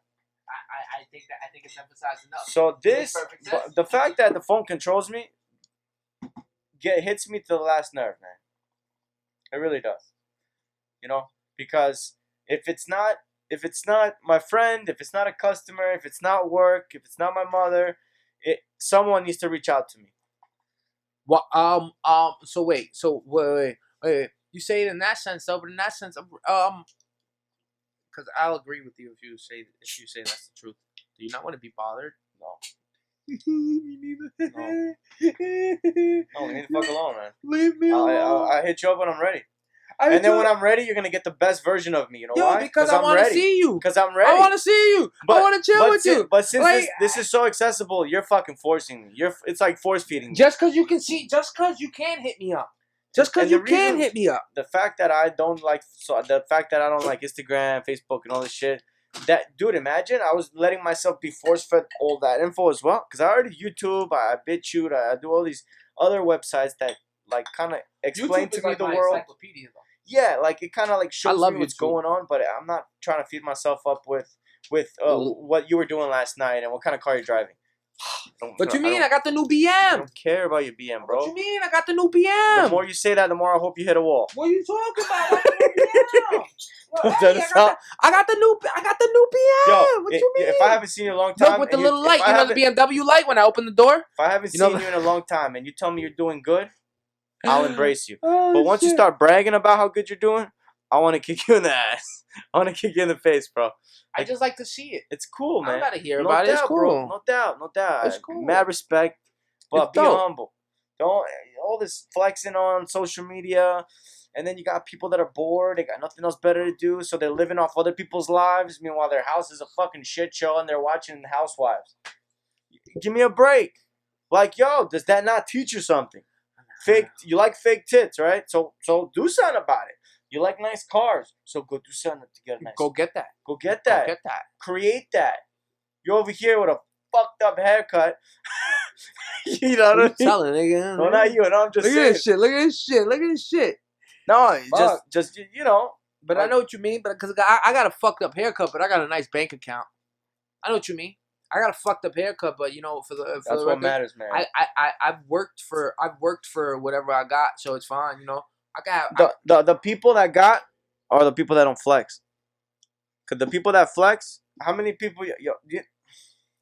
I don't have to be stereotypical, man, but I've seen M5s, M6, S-Class Benz, Porsches, outside of project buildings.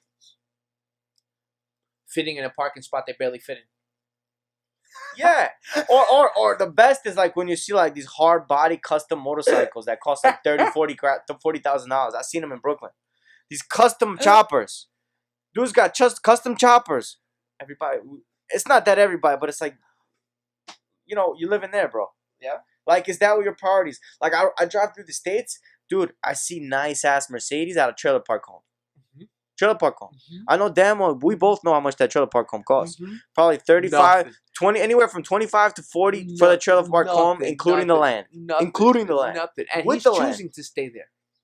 You want to stay in the middle of nowhere and drive a nice Because ass he can whip. go anywhere else, but he pays nothing. But why to does live your there. whip cost just as much as your house? Because I like that whip. That's crazy. That's fucking bugged out. I mean, but is it smart? Is it because I like that whip and I just live? Because I want to live off the land. Ideally, I would like to see. I want. Ideally, I would love to see. See, I would love to have my own eggs. I want my own eggs. That my chickens make. I want my chickens.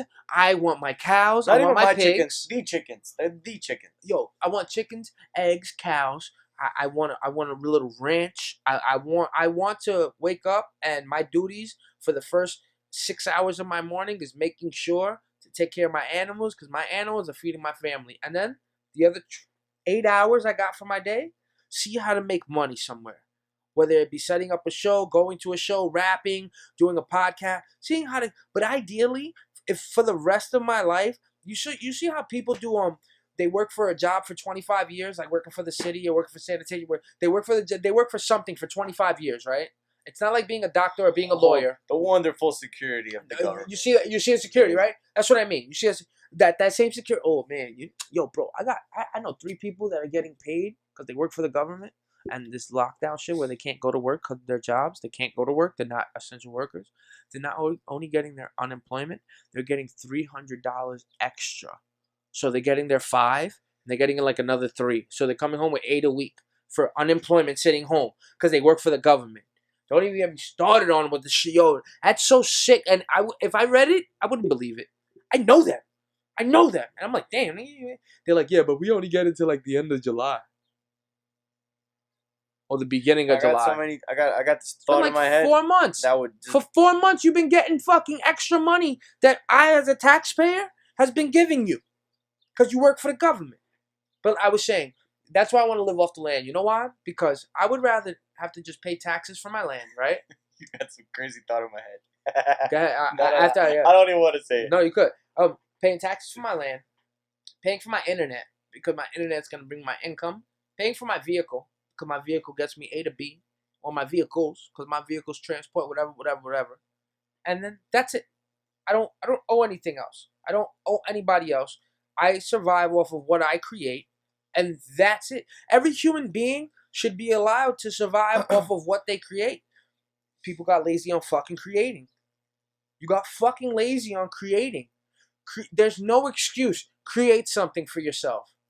Create something for you. You can plant a tomato seed, and that tomato seed could give you a tomato, and you will realize what it means to create something for yourself. Not anymore. Why? I can make a tomato plant right here. I got like 4 things in front of my house. Yeah, how much you want to bet that same tomato plant that you plant today will only seed once? You're right. But it's the fact of the bigger picture of But I know what you're saying. It's the message in the bottle. I know what you're saying. I can create more. Yeah. Now, find a bigger space where I can make more tomatoes. Yo, my Coke guy. I have a Coke guy. We're in the same store, and we're both merchandising, packing out. And he goes, yo, I want to ask you something. I want to talk to you about something. And I'm like, what up? He's like, yo, so when all this shit went down, I went ahead and I bought an apartment. I rented an apartment in Texas. Rented? I said, what? He said, yeah, I rented a whole house in Texas. Like, I rented it, like, immediately when this shit happened. And I was like, why? He was like, because I had a feeling like we can't stay here in New York. And because his son has a condition, the heat is better for his son if his son catches sickness. So he was like, immediately I went to the place where, like, Texas or Colorado. Colorado has a touch of cold. Those are the main. Texas and Colorado are the most liberal states. So he chose Texas, yo. He moved there? He bought that apartment 3 months ago. You know why he can't move there? They won't give him a job. They see his resume, say he's from New York. You know who he works for? He works for Coca-Cola for 25 years. Coca-Cola won't give him a transfer to Texas. He needs to be an entrepreneur. Are you kidding me? No. I told him to drive a cab. He said I'm going to have to. But are you kidding me? I've been at one job for 25 years. Not only that, I have tenure. Not only that, I have a 401k. And I'm coming to you as a grown-ass man with all these things in order to just want a job. Let me tell you something, sir. And you're not going to give me a job because I want to move to your state? Because you already invested so much time. You're already so balls deep into this. We don't give a fuck about you, sir. Because you got no other choice. So we can't tell you no? Your options are limited. So we tell you what it is. That's bullshit. Am I wrong? No, you're not wrong. You know why? Because that's Pepsi. That's Pepsi Cola, right? No, it's corporate. It's not Pepsi. It's corporate. No. That's Pepsi Cola, though. What they do, business. What they do to people. Business. You know what they do to people? They give people a 90-day probation, and on the 88th day or the 89th day, they start firing people. And the reason they fire people is because when they call you when they need you, they will give you that job. They leave you on the lifeline the same way a state would. Yeah, you rent over here. Yeah, you change your address. All right, we're getting your money. Want a job? I don't know, B. How much you willing to do for that job? Do you really want that job? Like, I'm not just gonna let you into this state, especially with everything going on. I don't want to let you near me. It's crazy. It's more than crazy. And that's why people don't see segregation on a higher level. We segregate one another. We all put each other in a fucking box for no reason. How do I see old money? Let's go back. No. I want to touch back. No, go. How do I see old money? So, old money's a big deal when you go to 71st and Continental and Queens Boulevard. Half a trailer going to Texas. Guys moving from Cali. Old money's a big deal when you see Greenpoint. Yeah. I think he moved from LA. Okay.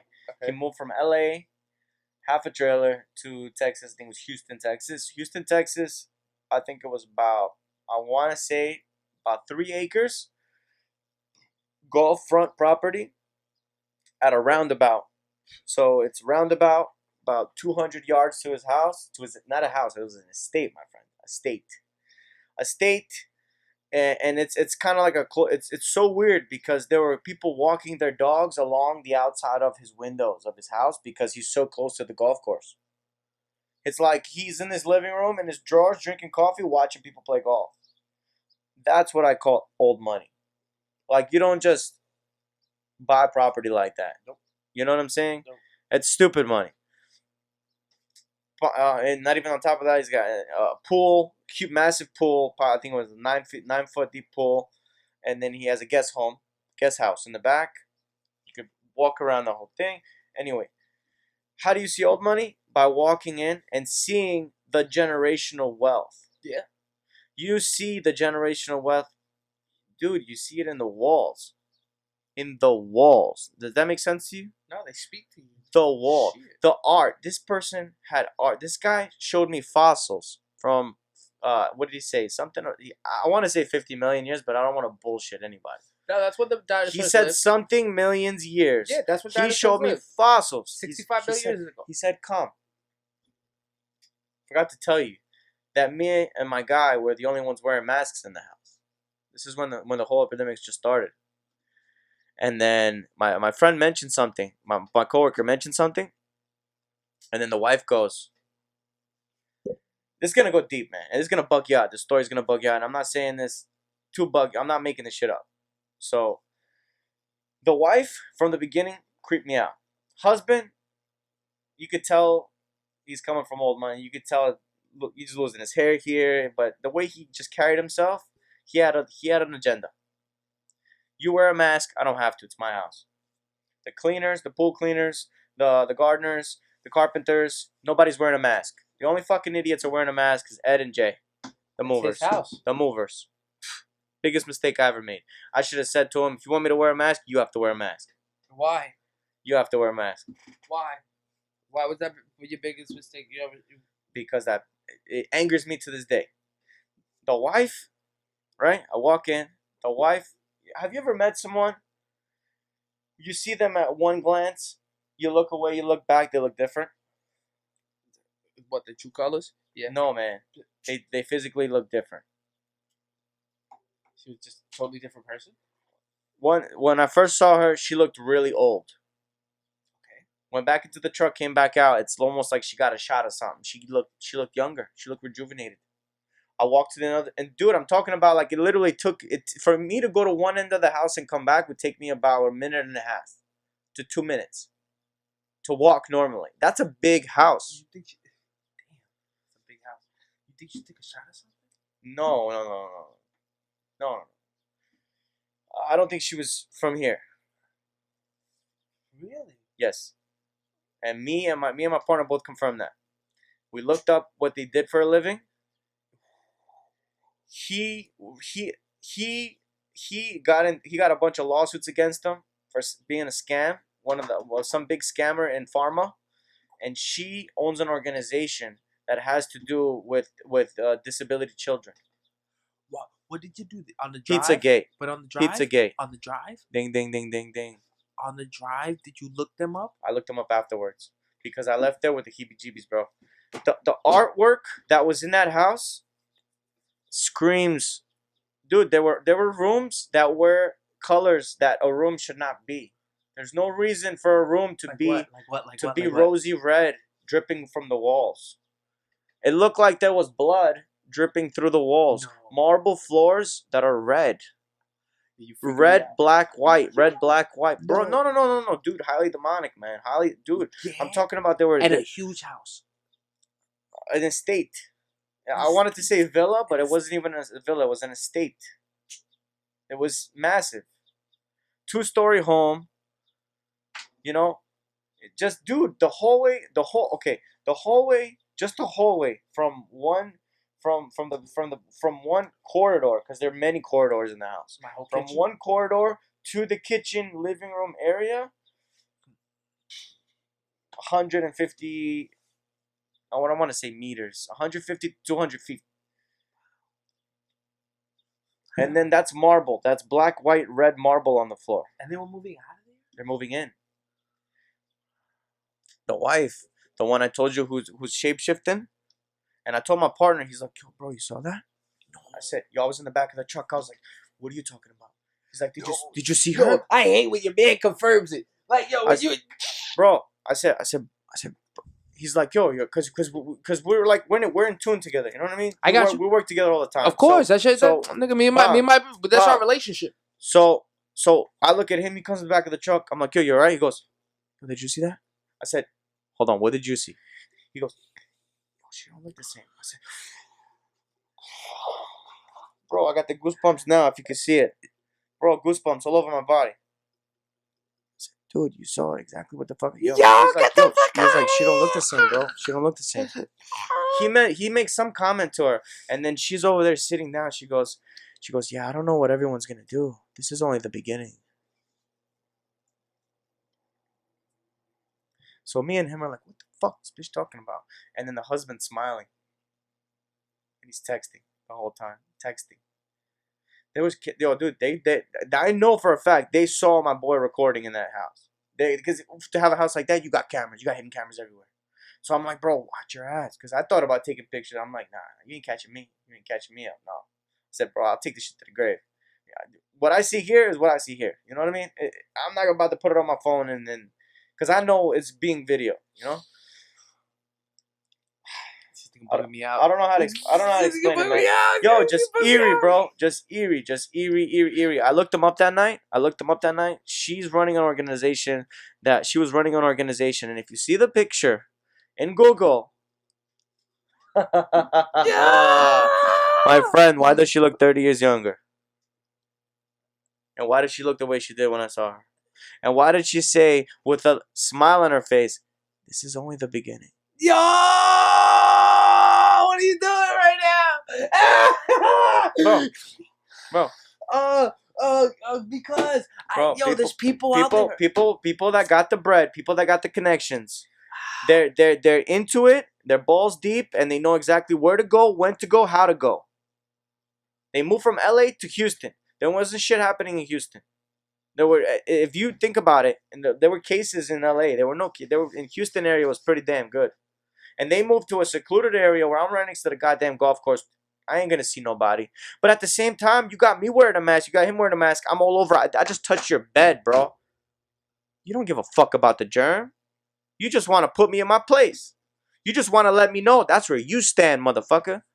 Wear that mask. Put that shit on. My house, because I said so. Conform.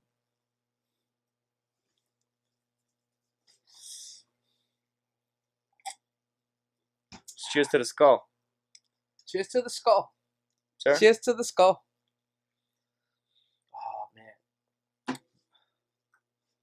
You get what I'm saying? So how can you tell old money? Bro, from a mile away. They don't care about nothing else. From a mile away. Just their power. From a mile away, you could tell old money because they automatically give you the notion that I know something you don't.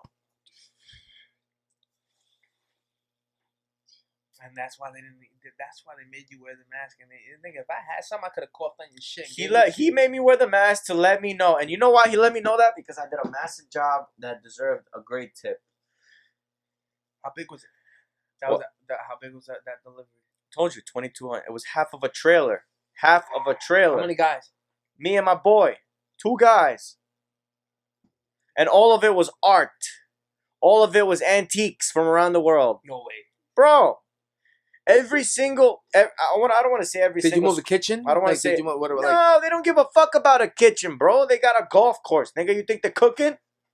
They ain't cooking shit. That bitch is busy drinking fucking baby blood in the fucking basement. How big was the estate? Dude, I just... Like room-wise. You want rooms? Like the ceiling from here. Okay, so when you're in the living room, the ceiling was up to the 2nd floor and then a little bit more. And then as soon as you walk in, the ceiling is to the 2nd floor. So it was this times 4. You walk in and you can't hear... I can't talk to you the way I'm talking to you now because of the echo. So I have to talk silent. I have to talk low. Because if I talk too loud, you won't know what the fuck I'm saying. Oh my God, I was at that money. And then all over the place, there's artwork. And it's very gory. When you see gory artwork, you know you're dealing with sick pups. Gory how? Gory artwork. Gory how? Like people dying, people You dead? ever seen those African dolls from Africa? Yeah.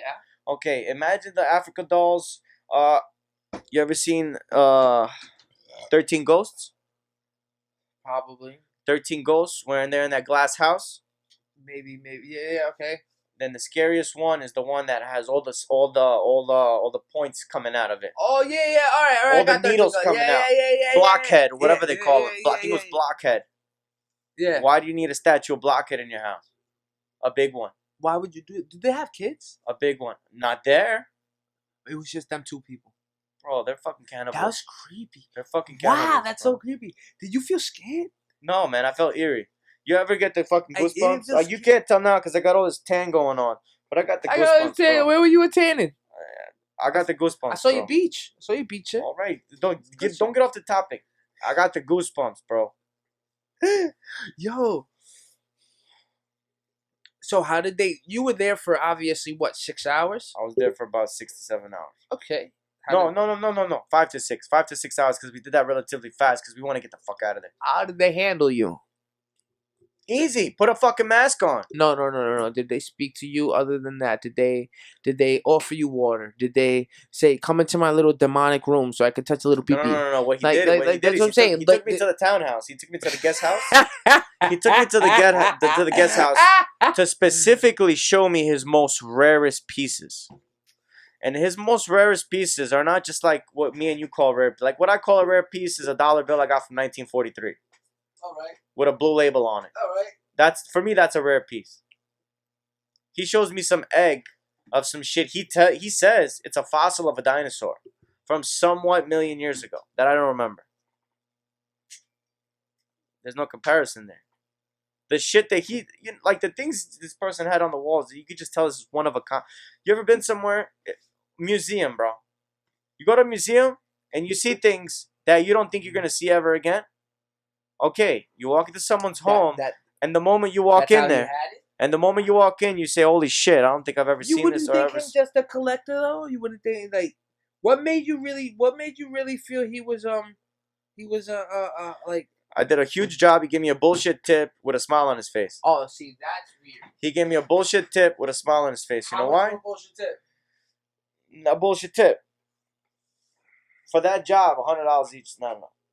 It's a smack in the face. Should have been at least like $250 each. Should have been a couple hundred a piece, easy. And some water. And no masks. And that's weird that he even asks you for. You forced me to muzzle myself. You tell me I don't know how they're gonna do it, and I referred to it. I said, "Who do you mean?" And they're like, the average people. I said, "The average people." You're like, he said, "I don't know how they're gonna do it." You said, "I don't know how they're gonna survive." Get the fuck out of here. Get the fuck out. And then the wife goes. They look at each other. The wife goes, "This is only the beginning." And they have this sick, demented smile. And then I go to the other room. I come back. She don't look the same.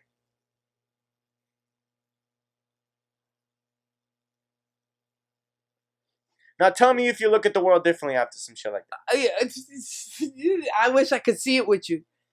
I wish I could see it with you. Nah, yo. it's fucked up, dude. Like, what made you not want to strangle them and leave? The fact that I got a family waiting for me at home. I know, but shit, yo. When you see evil people like that, it's like, yo, when you see something like that is capable of being there, are you kidding me? You're like, I don't know, yo. That's why I don't know if I'm really built for like a family. The room next to the garage, okay, had multiple freezers. And I'm not gonna lie, I opened one. Yo, chill out. What are you about to say right now? I opened one. Cause at this point I'm bugged out. I'm tweaked, bro. I'm like, my blood pressure's high, and I know I got the mask on. Maybe it's cause I'm not getting enough oxygen, but I have my nose breathing, But I feel like my blood pressure's high, cause I'm realizing where I'm at.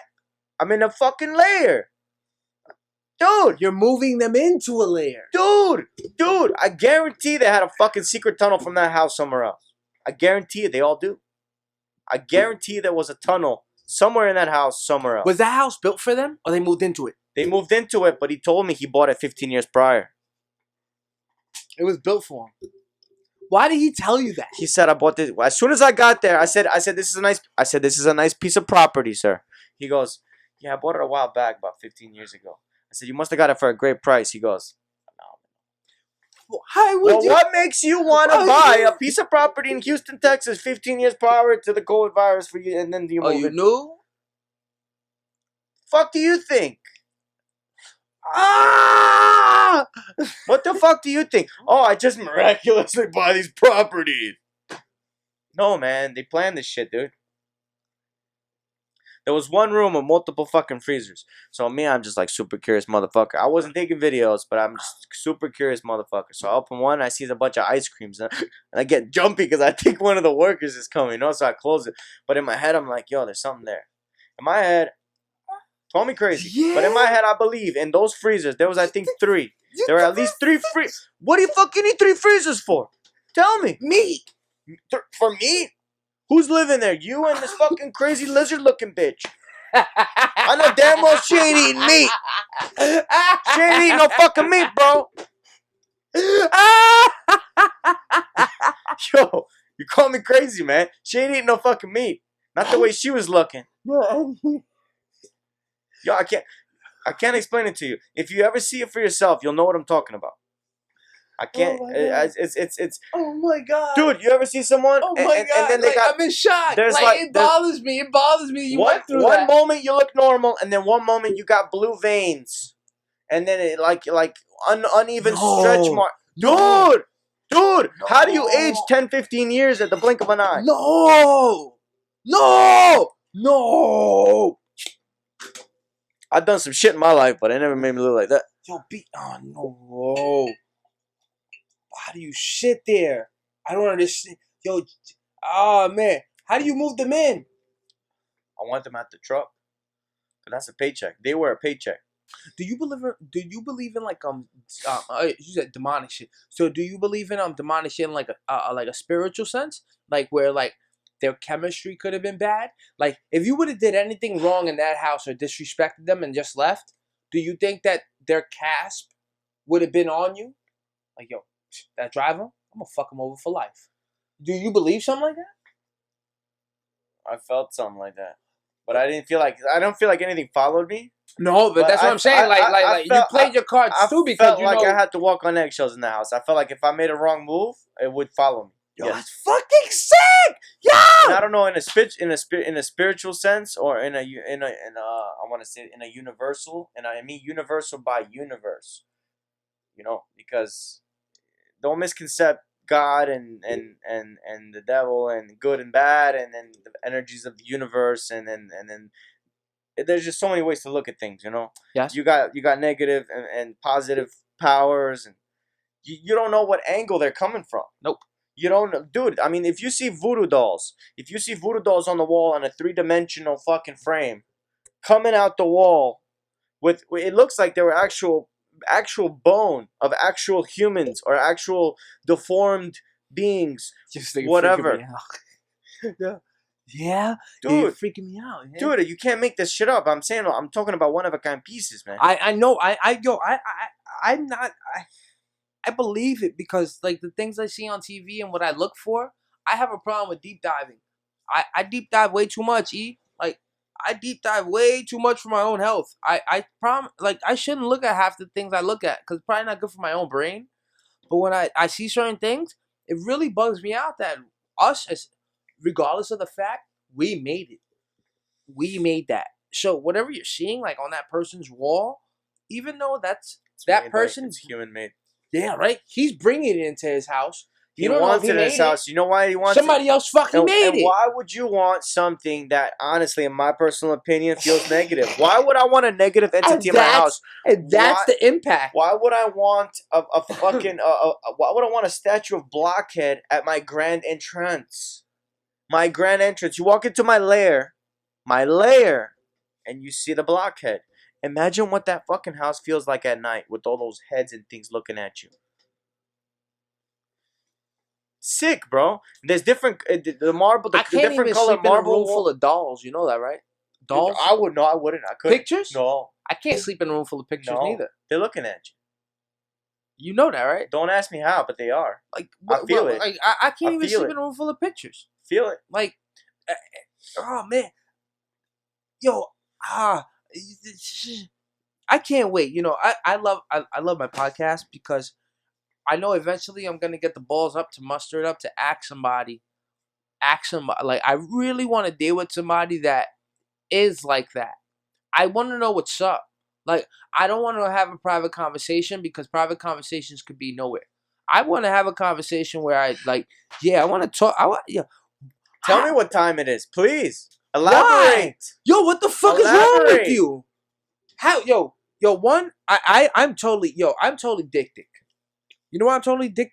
I love to nudge at people and say, how'd you do that? How'd you get this? Like, stop.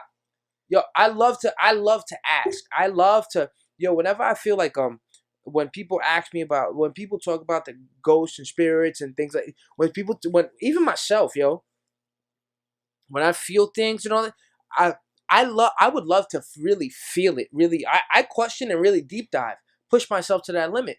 So if I was able to have the eligibility to talk to somebody that had this mindset of whether it be like a KKK member or whether it be like somebody that is just ahead of the game, they just know everything. Mm-hmm. I would take.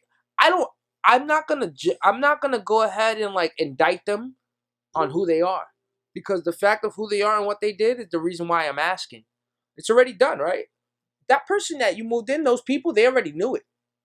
The best thing that I could do in that moment is, what's up? How though? How much you want to bet if I could go back in time 3 months ago, and ask and just trigger hint words, riots. How much you want to bet I would have got a kick out of them? I would have got a smile at them or something. Oh, yeah. If I would have mentioned riots. Because it didn't happen already. Because they know it's coming. They knew it was coming. They know it's coming. Absolutely. They all have the Grandmaster Plan. Absolutely. That's on my phone right now. Last night I found out actual paperwork that people are given before how do you call it? Hirees Okay. are given to create riots. They're being paid by an organization to start these riots. I believe They're it. being told where to go. I believe it. They're being paid up front the day 48 hours prior. No, 48. They're being paid 2 weeks up front, a sum, 5% of the sum. Okay. And then after the fact, 48 hours after the fact, they're getting paid, I think, 50% of it, and then in the end they're getting paid the rest. You know how I could agree And the with sum you? is large. Because they got The sum bottles is of water. large. They got bottles of water, and they're serving things to people while they're there, giving them Kleenex and everything. Somebody's paying for that. Somebody's Who paying do you for think that. it is? Can I take a leak and wait? You go take Take a leak. go pee. Yeah, you go pee. I got a fucking beer. Nigga, go pee. Okay. You good. Don't worry about nothing. Don't worry about nothing. Think about the name. Think about the name. What names? I'm not. We can't blame it on nobody. Think about who it is. Yo, you can't blame I no ain't gonna one. say it. Think about it.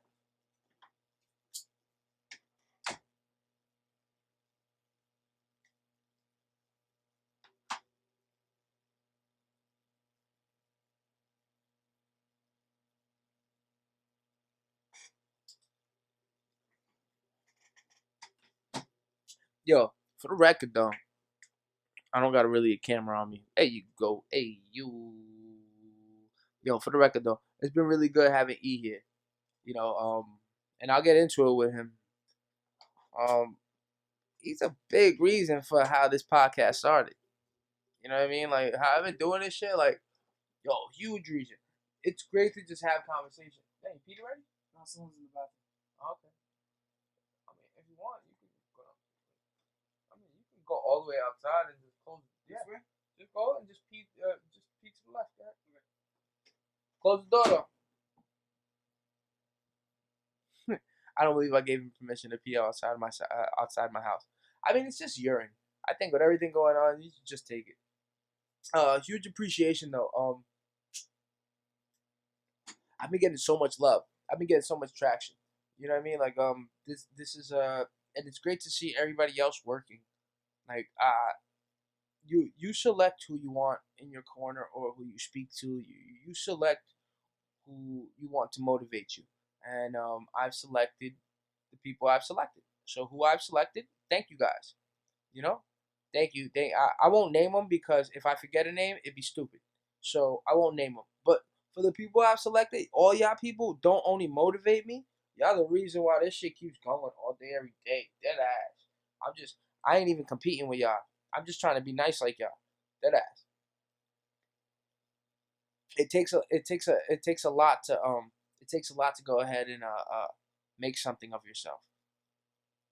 Just because we choose to do it on microphones, I choose to do it on a microphone. It doesn't mean that it has to be done on a microphone. I got taught that on Sunday.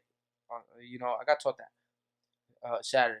Speaking of Scott, speaking of V, like I got taught that. You don't have to be just because these things are there don't mean that you have to learn them, but you choose to learn them. So we've all chosen to learn the things from one another. And like we choose to be better at them.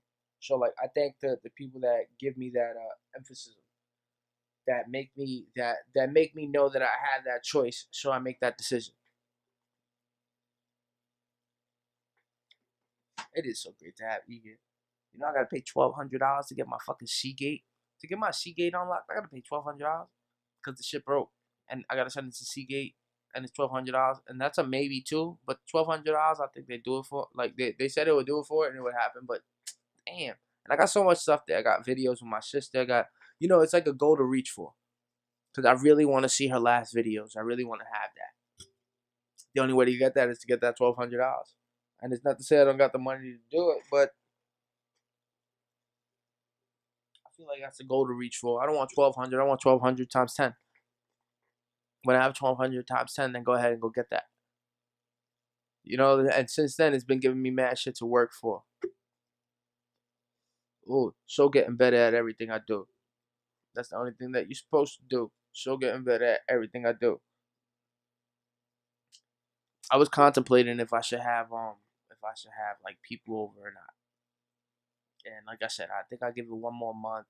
Like maybe I'm gonna go through the month of July or June. And then in July, Yeah, just I make my appointments now. So for all you people that are my friends that want to come chill and talk with me, I'm gonna set my appointments up. But like, what are we gonna do? There's people riot, like, they don't care, and they riot with it. Like I don't know. Like I see the numbers of who Corona affects, and I know that you can die from it, and I won't. I'll take the proper procedures to protect my family, no doubt, and everybody else should. But if you're a creator, you gotta create. You gotta find a way to create. So you gotta find a way, you know. So if you gotta take proper precautions, so be it. Take those proper precautions and just do it.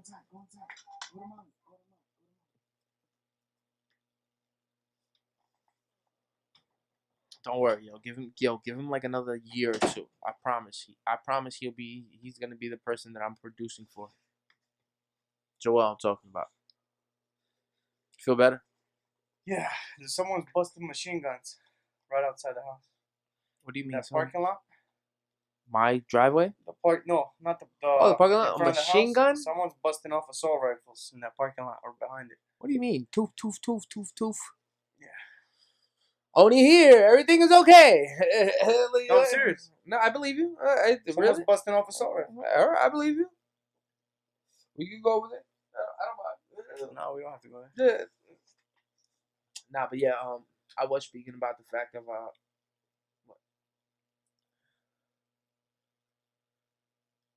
Martial law is in New York City, my friend. Mm-hmm. What is it? 8/27, Monday, June 1st. Martial law in effect, my friend. Same instant. Yep. Same instant. Yep. New score alert. Credit Karma. I got a new score. Bro, coincidence? Is this coincidence? Nope. Spend your money. Spend your money because you got to stay home. This is not coincidence, bro. Spend your money. You got to stay home. What are you talking about? It's not coincidence. Spend your money. You got to stay home.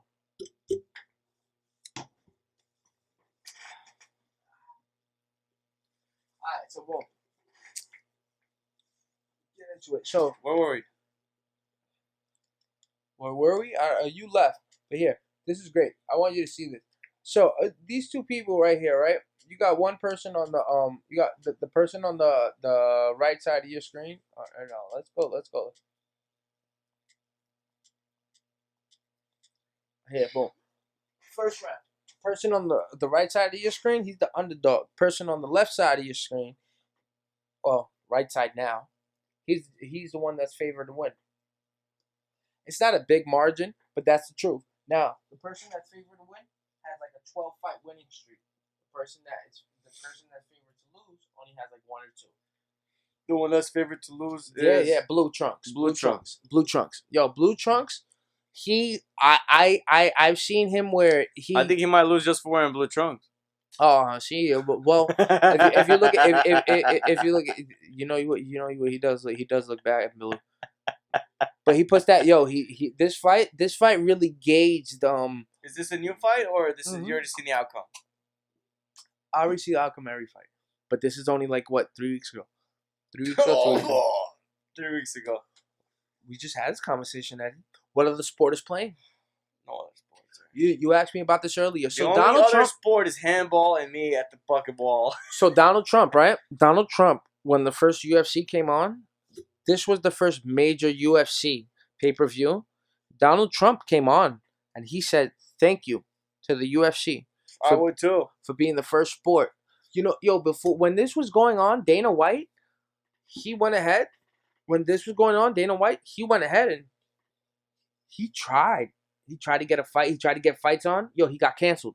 Disney canceled him because Dana White has a contract with Disney and ESPN. He got canceled. So he waited and what he did. He went ahead. He went further. Now he gets thanked by the president. They're the first sport, the most violent sport to be opened. Let me tell you something. Let me live. ask you something. Yeah, my cousin's crazy. My cousin just hit me. He said he was live. Let me ask you something. Why is nobody looking at stuff like this? Everybody want to say fuck Trump, Trump this, Trump that. Why is nobody looking at what's happening and who's getting arrested? And the more people that get arrested, the more bad things are happening to the civilian population. Yeah, that nigga's only 3 years older than me. No one's following certain things. There's a lot of rapos getting charged.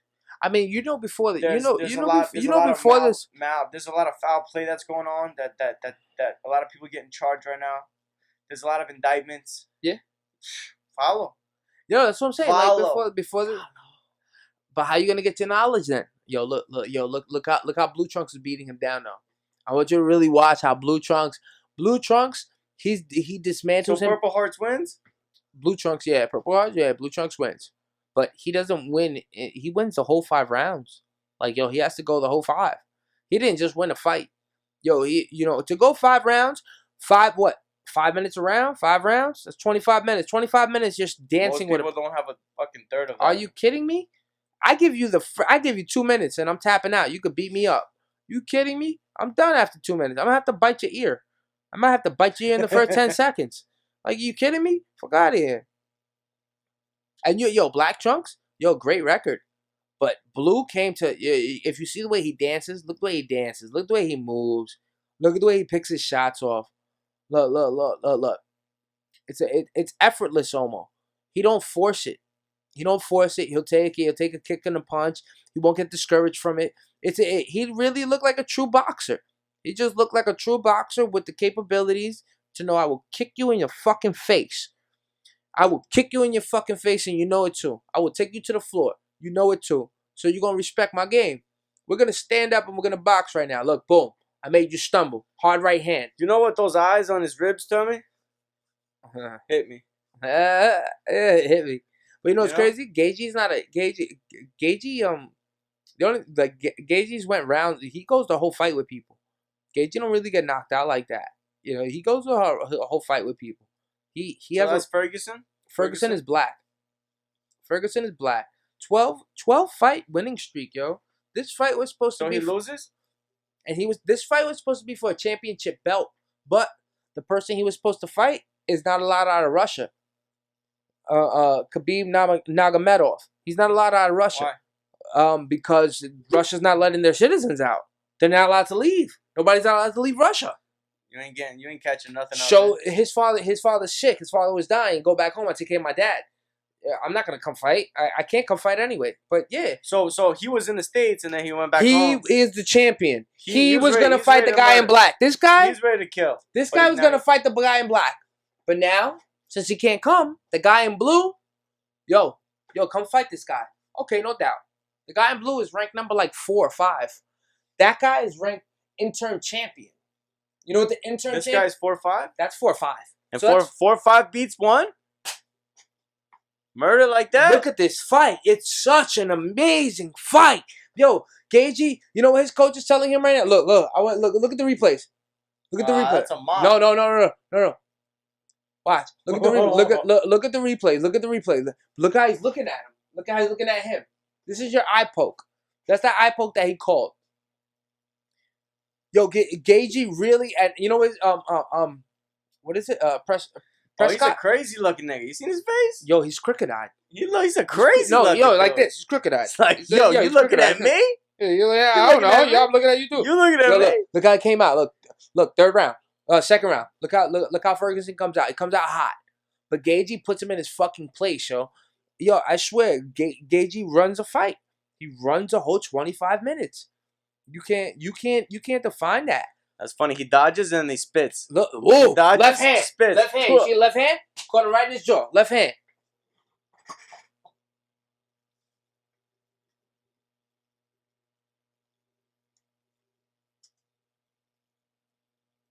What a fucking monster, yo. It was such a great fight. I couldn't get enough of it, I swear.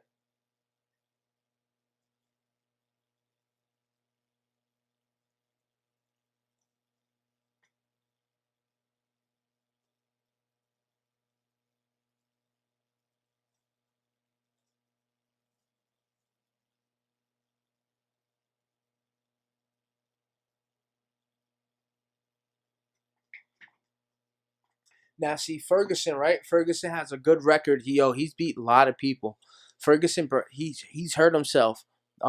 He tripped over a wire doing an interview, and he had to get knee surgery. His fucking knee came out his leg. So now, this fight right here, I don't think he was prepared for. He was prepared to go to the ground. The guy that had the championship belt is, he wrestled with bears. Like, Khabib Nurmagomedov, he wrestled with bears from Russia. I am from Russia. I am fucking Russia with bears. Mosh. He was prepared to go to the floor, fight him. Now you're fighting a guy that just wants to box you. You're fighting a guy that is saying, the white guy, Gagey, Gage, the box. I that's see he's not throwing no kicks. I just want to box. I just want to box. I just want to box you. Hey, you stronger than me? Come show me you're stronger than me. Who's stronger? Who's faster? Huh? Isn't that life, Eddie? Isn't that life? Come on. Isn't that life right there? When you're standing toe-to-toe with somebody, no matter what it is. What you got? What you got? What you got, life? What you got, life? What you got to offer, life? What you got? Are you stronger than me? All these trials and tribulations and everything. I'm going to open that for you. I got it. All the trials and tribulations, everything you go through, what you got? What you got, life? I got you. That's what this is. This is the offering right here. This is the offering. This is showing. That's why do you think it was so ironic? If we want to talk about symbolism and everything, let's talk about how ironic it is that with everything and all the massacre and all this shit going on, that something like fighting would be one of the first sports offered up to people to see at their homes, quarantined by themselves. Eddie, it kind of gets me mad, but it don't get me mad. I'm happy for it. It gets me mad that there's so many people at home using Uber Eats and using all these. What I've been saying since the beginning. It gets me so mad. I was telling my wife how our neighbors upstairs are constantly ordering food out, and she's constantly cleaning. It gets me mad, but it don't get me mad. It gets me mad, but it don't get me mad. She's spraying and cleaning the windows and the doors and the doorknobs, but she's letting all this food from outside source come in since day one. It's even more than that. Since day one. It's even more than that. That's how. But look how people got it, Eddie. Eddie, I still got to go to the supermarket. Explain. I still got to shop. I still got to go to the supermarket.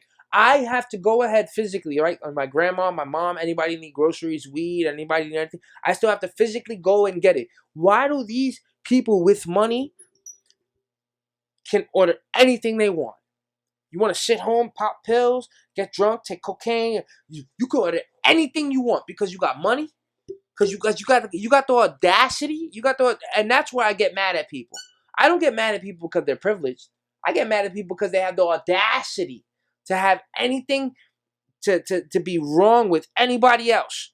When you are sitting there lavishing in your own luxury, you're sitting there in your own filth. Because if you didn't have it, it was stripped of you. That's a cop without a badge. That's a cop with no gun. When it's stripped of you, when that privilege is stripped of you, there's nothing left of you. What are you? You didn't work for it. Yeah, but I mean, does that bother you? That doesn't bother me. Oh, you know why it bothers me? I don't. You know what? It bothers me. It bothers me when they open their mouth. Yeah, if you ain't hurt nobody. No, that's what I'm saying. When they open their mouth. But the second you but get more times than cocky none. But more times than none. More times than none. I push the envelope when I see I couldn't be. Maybe I could be. You know why? Because this is your job. This is what you work for. Maybe I could be. But now my position, like what I do with Pepsi and everything, it's not really a lot of times I bite a bullet. It's not really a lot of times where I see something and I don't really say something in myself. Not to nobody. Just for myself, I ask them. Like I literally ask people. Say, you talk to people like this all the time? You think this is okay? I do. Is this normal for you? I do that. Like I literally do that because I just need to. And if they tell me, what do you mean? I get the answer. You're lost. No, but I get the answer. Yeah. I won't push further. But that's my answer right there. You're lost. You're lost in your own dimension. That first push, though, I need to ask. You think I need to ask you. I need to ask you. Do you talk to your mother like this? Is this okay? You know what you just said to me? Like, did you hear yourself? You ever heard someone say, "Can you fetch that for me"? No, you know what I had today? I'm gonna tell you what I had today. Bro, someone says, "Can you fetch that for me?" You know what I had today? I'm gonna tell you what I had today. You know what I had today? I went in the store to get an order, right? And the guy only orders 1 or 2 cases, maybe once every 2 or 3 weeks. It's nothing crazy. Nothing like. I'm talking about nothing. He got a couple customers. I don't mind waiting at all. I'll wait 10 minutes, 15 minutes. Yo, this guy fucking. Can you do me a favor? Yo, just check the Pepsi section. See if I'm good. So I checked it. Yo, I had to check that shit 3 times before he tells me, all right, yeah, nah, I'll just wait till next week. When I see that, I was just like, oh, this is a person abusing authority. You know what I mean? This is a person that wants to feed his own ego. He knows he can. I don't need these cases. But the fact I'm willing to go ahead and deal with this situation, he'll take advantage of it. I hate that. I hate people that want to, like, opportunists, bro. I hate people that are straight opportunists. Like, you're taking advantage of the fact that it's offered to you just because I'm willing to do it. That's just my personality. Just because I'm offering doesn't mean you should accept. You dumb bitch. Because if you do, that just tells me what your true intentions are. Yo, B, that's why, like, you know what I do with a lot of stores now? Like, me personally, I give my customers enthusiasm. You know, make people want to be part of your system. Make people want to be part of your system. Because in reality, whether that customer buys 1-2 cases, or whether that friend you see once a year, or whether, just because, like you said, when I hit you up, it's because I'm my best self. Yo, that person is part of your enthusiasm. Make people part of your enthusiasm. There's no reason why we should all just look at situations and look at objectives as just problems. We should all be enthused off the fact that we're able to keep living every day, one by one, and keep it going. You know what I mean? We should be enthused off the fact that I can go ahead and watch fucking UFC right now. I can watch. Look, there's no people. There's no people there. Look at the people around it. It's only cameras. Look at the people around it. It's only the gyms and the trainers. Look at the people around it. There's no. You know what it takes. And they got masks. Where are the fucking fighters' masks? These fighters were paid fucking thousands of dollars, though. That's the fact of the matter. These fighters were paid $1,000 to do this shit. Sorry, man. Give me 1 second. I'm talking to the wife. Want to get out of here? No. Sure? No, I'm talking to the wife. Okay. No. No, she's telling me about this whole. You know, we want to close down New York City. Man, fuck all this bullshit conversation. I'm not saying that this is bullshit. Nigga, go. Let's talk. So what's happening? What's happening, world?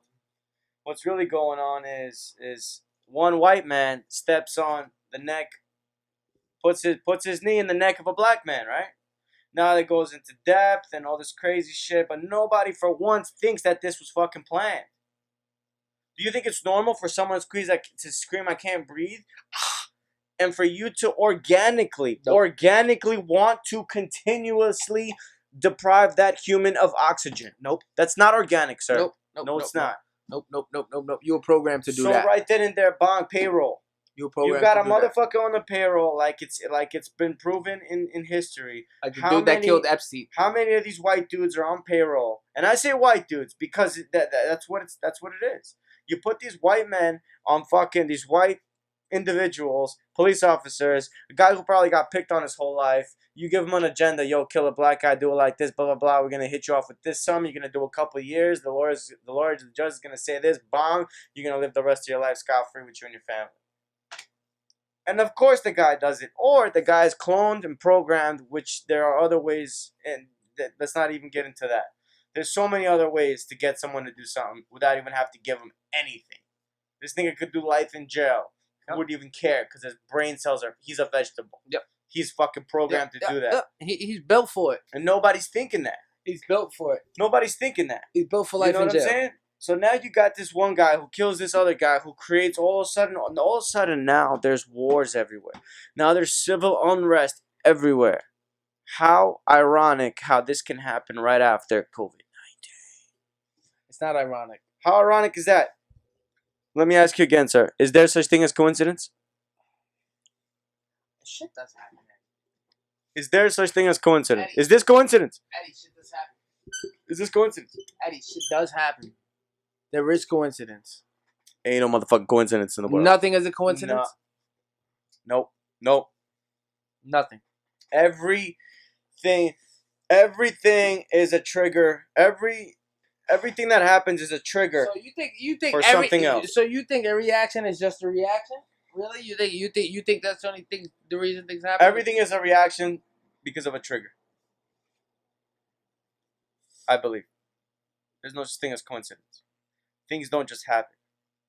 I believe you halfway when I'm running 5 minutes late and I just dodge hitting somebody because they ran a red light. I believe you there. I believe you there. I believe you there. I'm 5 minutes late and they just ran a red light and I was just driving casual and they just barely missed me by an inch.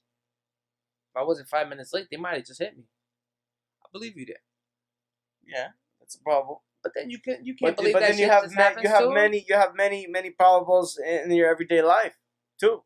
But you don't have a shit just happens meter. Hey, sometimes shit just happens. Yeah, but to me, it doesn't just happen. To me, it happens because of something. Cause you planned it, you pushed it, you put that. No. I just feel like when something bad happens to me, okay, I know why. What about when something's good? Something good just don't happen to you? You never had good shit happen? Good thing happens to me. You wanted me to tell you a story? Cool story. So I took my trailer, tractor trailer, 69 feet long. I backed up somewhere I shouldn't have belonged. Okay, so it started off like this. It started off in Tampa. No, it started off in Tampa. Started off in Tampa with a 68, 69-year-old moving company owner named George. George, he was Greek. And he talked like this, and he said, hey, let me help you with all the boxes and all this happy horse shit. And he gives me $100 bill before I even load anything. He says, I do this to all the drivers. Here's 100. I said, what the fuck you doing, bro? Why you giving me money? I said, just like that. I said, what the fuck you giving me money for? He said, no, I never met you before, and I want to give you $100. I do this to all the drivers. You know what that means? That is a dildo on your fucking seat before you sit on it. And it's invisible until it's in your ass. And you don't know what's in your ass until you get to the delivery. So I get to the delivery in North Carolina. You took the 100? I took the 100. He gave it to me.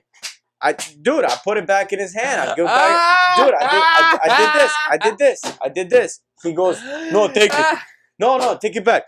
No, take it, please. Take it. No, I said, I don't want it. He goes, no, please, I insist. Take it. I do this with all the drivers. Motherfucker, you fuck all the drivers, don't you?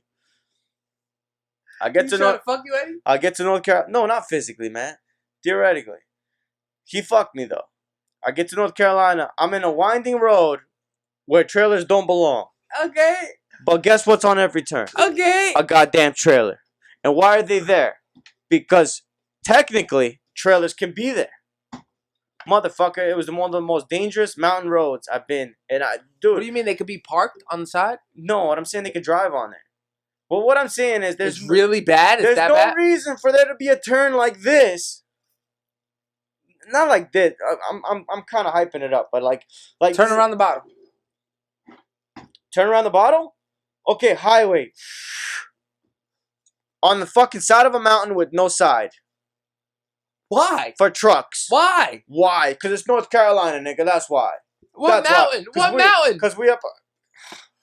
Don't get into details because I don't know. What the fuck? But it was really high in North Carolina, I remember, and trucks didn't belong there. But technically, they did. So, like, legally, they can do this. But realistically, why are we both on this mountain? And why every time I go to make a turn, I gotta go, and I'm, and guess who's coming? Not a car, not a bicycle, not a motorcycle, a goddamn tractor trailer. And they're doing the same thing. And they're mad just like me. Why are you here? Motherfucker, why are you here? You understand what I'm saying? So, bro, whole winding road for 40 miles. I remember I seen it on the GPS. Before the shit started, it was 39.3 miles or some shit like that on my Garmin. And I'm looking at this shit, bro. Those 39 miles took me about an hour, close to 2 hours. Because I'm going so slow. I'm just like the whole time. Because I don't want to hit nobody, bro. The last thing I need is some shit on my license. And I can't drive. And it gets crazy. Finally get there. Now I'm at a mobile gas station. I think it's mobile or some shit. And it's a little gas station. So now I went just about 50 feet too far from the entrance. Okay. So now what I gotta do? Now I gotta take this fucking mammoth. This is the gas station. I'm here. The entrance to the shithole is here. This is the shithole. This is it. This is your cup, by the way. Shithole, shithole, shithole, shithole, shithole. Construction area. Gas station. Road. So I'm coming mad fast. I'm coming like, and I'm like, and I see that the path is supposed to go this way. But the wife, she's like, no, come the other way. Come the other way. No, this way you're not fit. You come the other way. So I come the other way. Come this way. I go a little too far. I'm by the gas station. Now, pump. Gas station. I can't get around back here because here's too tight. Here is like this. It's mad tight. I can't even make a K-turn. So now what am I doing? I'm inching in like this. With a semi-trailer around the gas station. I'm waiting for every pump to free so I could inch around the gas station while every pump frees to give me the space necessary to go around the pumps. Bro, I'm angry. And that could have all been avoided by the little hillbilly husband right here who would have just been done like this. No, what was he doing? What was he doing? He was sitting in his little box Chevy smoking cigarettes like this. Look, like this, out the window. Watching it happen. Watching me go by. He's all nervous. Why are you so nervous, motherfucker? Why didn't you just fucking come out and stick your hands out? Am I right? So now, I do this whole crazy shit. Now, finally, do another crazy turn outside of the gas station. The road is mad narrow. Go, fucking jackknife come around. Coming to the dirt road. Now I'm on the dirt road. Now I'm good. Now the guy's like, I told the company owner, trailer shouldn't be here. I said, what do you mean? He goes, I told the guy many times, trailer shouldn't be here, blah, blah, blah. Now it's a dirt road. Off the dirt road. It's a dirt road uphill to another dirt road to a trailer home. A goddamn trailer home. A trailer home. So I get close. I back up. I come mad fast. The trailer's full, by the way, because I'm coming from Florida. So at this point, at this trip, the trailer was full. I reverse really fast. Up the hill. I get right in front of the house. So what does Ed do? Ed gets greedy, like humans always do. We always want more, right? We always want more. It's not enough. I'm not just in front of the house. I'm not in front of the house. I need to be in front of the house. What did you do, Eddie? So what did I do to get in front of? I'm gonna show you pictures later, so you could really laugh about this shit. Maybe you can post some pictures with the fucking cast. I did some real. Let's do this shit. I put it right in front, and then I thought right in front was gonna be like gravel, because it looked like gravel. Guess what it was? Mud. It was soft gravel. It was soft. It was, the shit they put the out. white rock? No. You know the dark rock that they put on the highways? But they melt it and they step on it. So it's concrete. It's hard. No, but it's not hard though when you put weight on it. No, but that wasn't hard. It was the soft dirt. It was like the soft unmelted soft version. tar? It was the soft unmelted tar. I didn't know that. So it was astroturf. So what did I do? I back up. I got the shit real nice. So I'm like, yeah, let me get in a little deeper. That's exactly what my fucking stupid little fetal brain told me. Let me get in a little deeper at that moment. So I got in so deep I couldn't get out. Did the whole move. Guess what young fucking hillbilly and his wife are doing? Never offered me a water once. In their heads, they're just looking at me like, why? Why?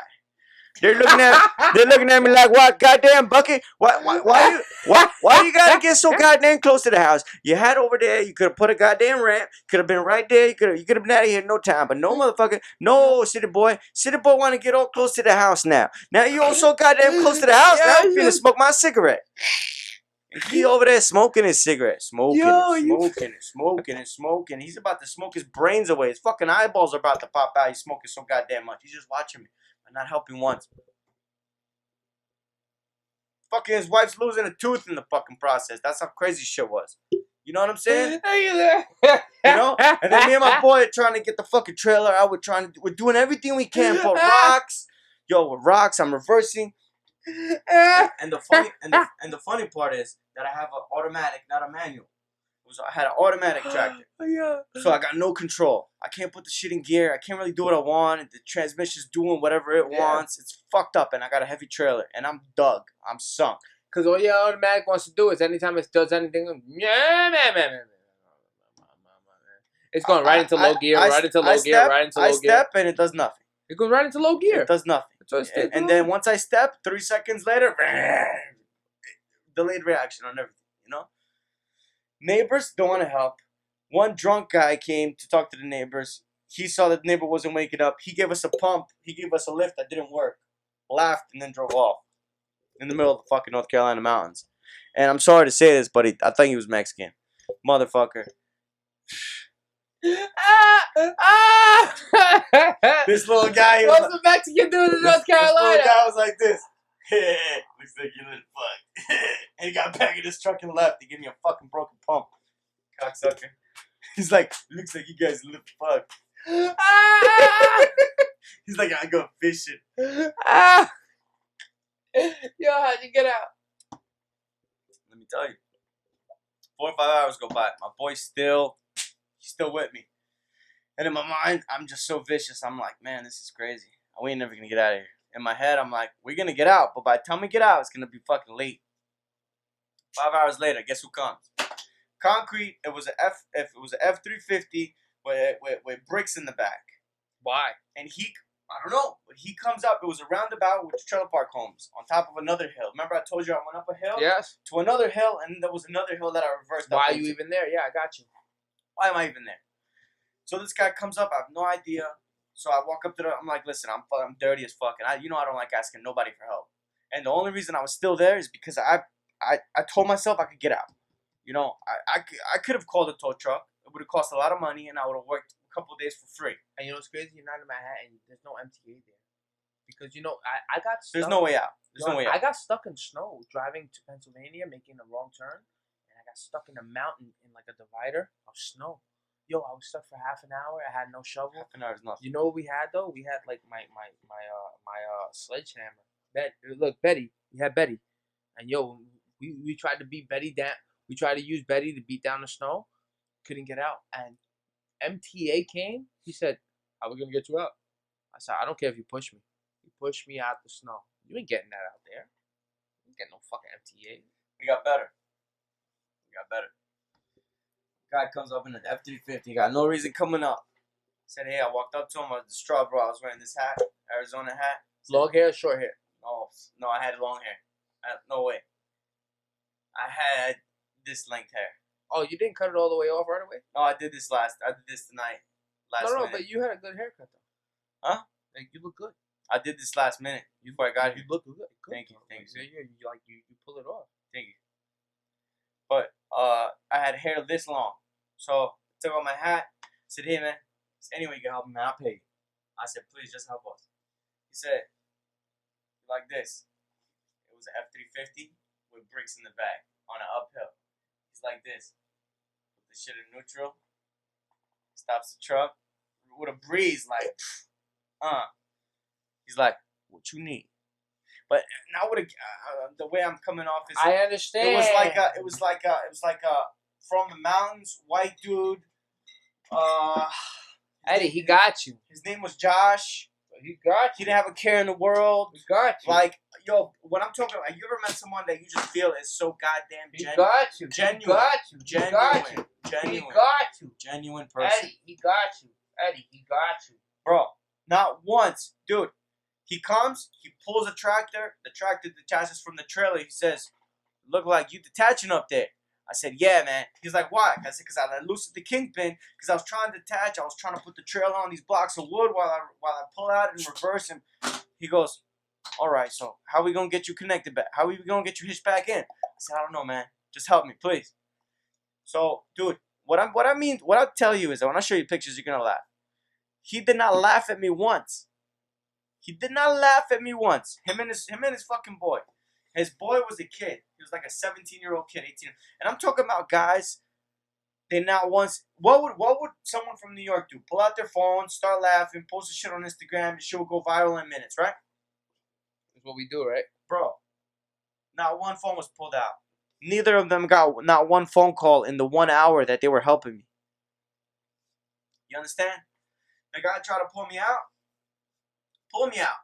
But now he got me out so far. Now that my tractor was detached from the trailer. Okay, so now I got a trailer like this. You looking at me?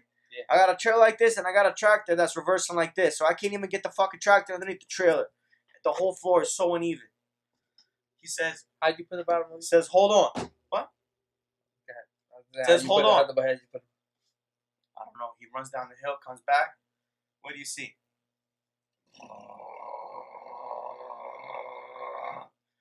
Nigga got a cat, bro. No way. Caterpillar with the biggest fucking claw. Claw's probably half the size of a car. Pulls you right the fuck out. Half the size of a car, the claw. Come with a caterpillar. Caterpillar up the hill. Yo, he just made your dick hard. Bro. I mean, I'm trying to explain to you how the universe works. I know you are, but he's making your dick hard. There's no such thing as coincidence. You're making my dick hard. There's no such thing as coincidence. This is not coincidence. He comes up the hill. He starts literally playing with the trailer like it was a fucking toy. He tells the kid, connect the chain to the kingpin, connects the chain to the kingpin, connects it to the head of the crane, starts doing this. Fucking throwing my trailer around. This shit was heavy as fuck. It was full, nigga. Full trailer. Starts doing this. Swaps it over. Now we sit it back down. I'm on the landing gear. The landing gear's a motherfucker when you're doing it for the last 5 hours. So my arms are hurting. I'm sweating balls. I probably look like shit. I smell like shit. Now I'm like, the fucking landing gear, you know? He's sitting there watching. Now that the landing gear's down, now he starts using the claw. This is the landing gear. This is the trailer, and the landing gear is here. He starts using the claw to get the dirt from underneath the trailer like this. He goes underneath. Oh, starts sweeping it underneath. So he give me clearance so I could drive the tractor underneath to hit the kingpin. You understand? He does that for long enough. Anyway, about another hour later, I finally get it. I tell the guy, bro, you saved me, man. You saved my life. Yeah. I said, you don't understand what this means to me. He goes, it's all right. He goes, you good? I said, man, please don't leave until I pay you. I offered him water the whole time. He refused to take my water. Finally, in the end, I gave him an ice cold water. He took it. He said, please take some money. I took a couple $100 out of my pocket. I remember it was $300. Was it $2 or $3? I think it was $200 or $300. He said, is this from you or from the company? I said, no, this is from me. He goes, no, I don't want your money. I said, why you don't want my money? He said, nah, please. I don't want your money. He goes, I'm rich. I said, what do you mean you're rich? He goes, and he sits in the tractor like this. Not in the tractor, in the Caterpillar. I don't remember, man. It was like he had 1 foot up like this, and it's all glass, you know, from the bottom to the top. It's all glass. And he's like this. I'm rich. That's all I need. He goes, here, I'm rich. He goes, you do what you do. He goes, I wasn't doing nothing today anyway. He goes, you actually made my day. Yo! And I'm saying to the guy, I'm like, please take my money, make me feel better, and give it to someone in need. Give it to your kid. Give it to someone that works for you. Give it to someone that you know needs this money. I said, because at this point, I don't need it. This money is no longer mine. It's yours. You don't want to hear that. He said, I need your money. No, you don't want to hear that. He goes, that don't make me rich. I'm already rich. Bro. And you know what I say to people when I help someone on the side of the road? You know what I say to people? I've helped a couple people, multiple people on the side of the road. Even a girl. I pushed her car out the door. She goes, how can I pay you? Cash out, Venmo? No. I said, just please help somebody the next time. She goes, oh my God. What happens in the end? What happens when I really need help? Someone comes around in the middle of nowhere on the top of a mountain named Josh. Name was fucking Josh. He had little hair just like you do coming out of here. Fucking the pearliest whites you've ever seen, bro. This guy had, bro, they were printed teeth. They just weren't real. They were printed. His girl was so perfect. And this guy just up there smiling. He goes, I don't need your money. I'm already rich. Bro, things don't happen by coincidence. Yo, we're going to end it on that. Yo, it's your boy OK. Everything is okay. I got my man Eddie in the building. It was a pleasure. I need some fresh air in my backyard. Yo, I can't tell you enough. I can't wait to do this again. Thanks for inviting me again. No, thank you. Please, let's go. I love this man. I love this man so much. Yo, have a good night, y'all. Everything is okay, even when I'm not. Time to bring it to the table.